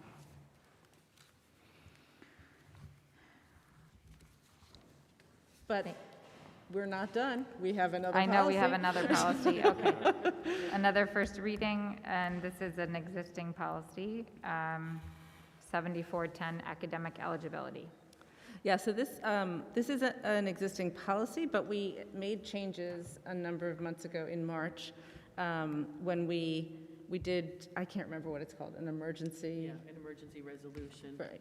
Given the COVID conditions. Right. impacting So students. basically, this policy is just the formalization of that emergency, whatever you just said, I'm sorry.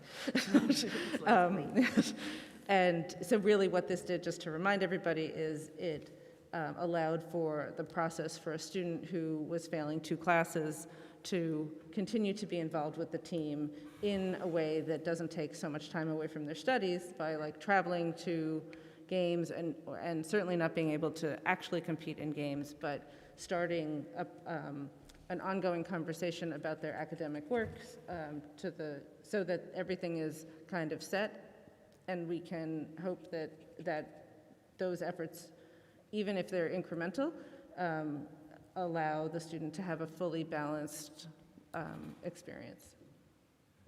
So, because we talked about this as an emergency thing, but this is making this policy an official policy that will continue? Yes. Right. So the previous policy just was a lot, it was just a lot tougher, you know, like if you were failing 2 classes, then you had to wait till Right, the next marking the period. next marking period, which definitely was the case. Right. There would be no sport left at that point. The season would have ended. And so for a lot of kids, that was it was Right. just really hard on them. So we just took a different approach where they can still participate in some meaningful way and keep that connection. For a lot of kids, that's the best thing about coming to school. So Right. we wanted to make sure they had that still. You could almost say that we learned something from COVID Yeah, totally. in Yeah. changing this, right? Yeah, I love the support system that's in place in this policy. I mean, it shows why the policy process is so important, because I've never read this policy before, and it dates back to 2012. So Right. a really nice supportive update to have that network for students who are struggling so that they can continue to participate and work towards becoming academically eligible.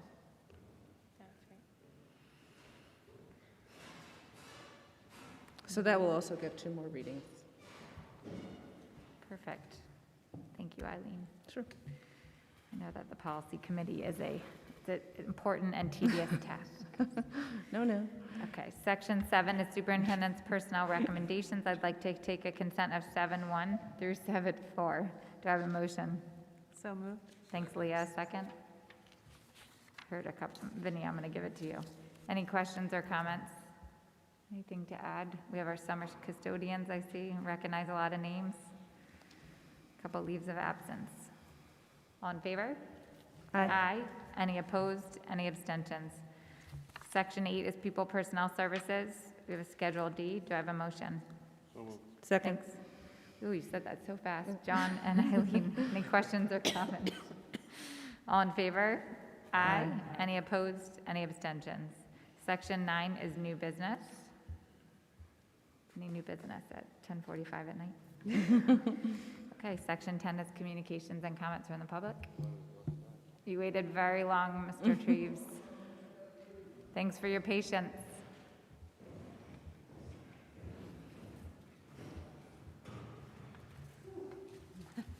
All I know you live in Pelham, but please state your name and your Oh, Pelham yeah. Hi, address. I'm Will. Can I take honor off? Sure, please do.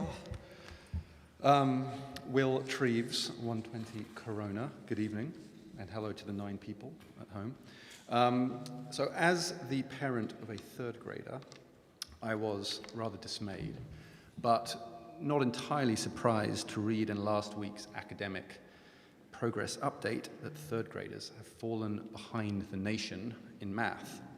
And the reason why I wasn't entirely surprised to read this is, we went from a lost spring to hybrid. I don't need to rehearse the last year, we've all been through it. And our teachers did a tremendous job under very difficult circumstances. But it was inevitable that there was going to be a shortfall in math instruction. And that shortfall in instruction was compounded, in my opinion, by the continuation of measures like half days on Wednesdays and the no homework policy in elementary schools. And we seem to be seeing the results of that in the data in the report that was issued last week. So the good news is I had 4 questions, but I'm glad I came because 2 of them have already been answered. But I will repeat them anyway. The first was, the thing I was going to ask is, when are full-day Wednesdays being resumed?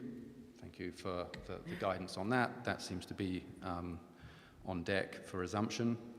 The second question that happily has already been talked about was, what arrangements are being made to provide extra, and what funding is being made available to provide extra interventionists and support staff to help kids who are sort of really trying to dig themselves out of a hole in math, particularly in 3rd grade.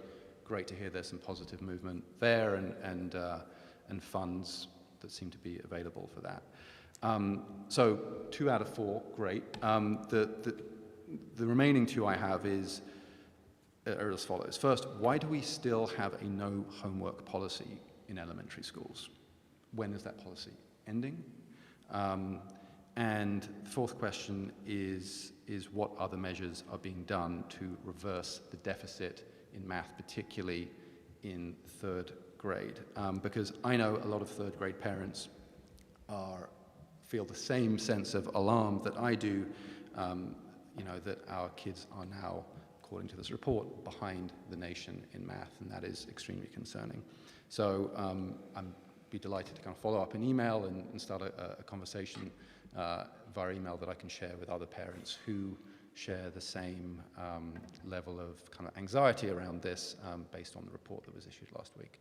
So thank you, and good night. Oh, and I'd also like to just say one other thing, which is I have a 6th grade. I also have a 6th grader.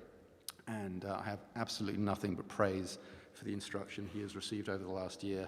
We are lucky in Pelham to have all our teachers, but the teaching that he has received in a difficult year at the middle school has been nothing short of outstanding.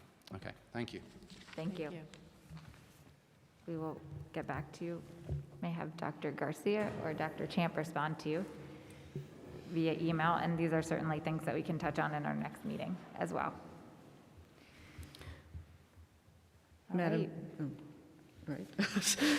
Madam President, would you entertain a motion to adjourn?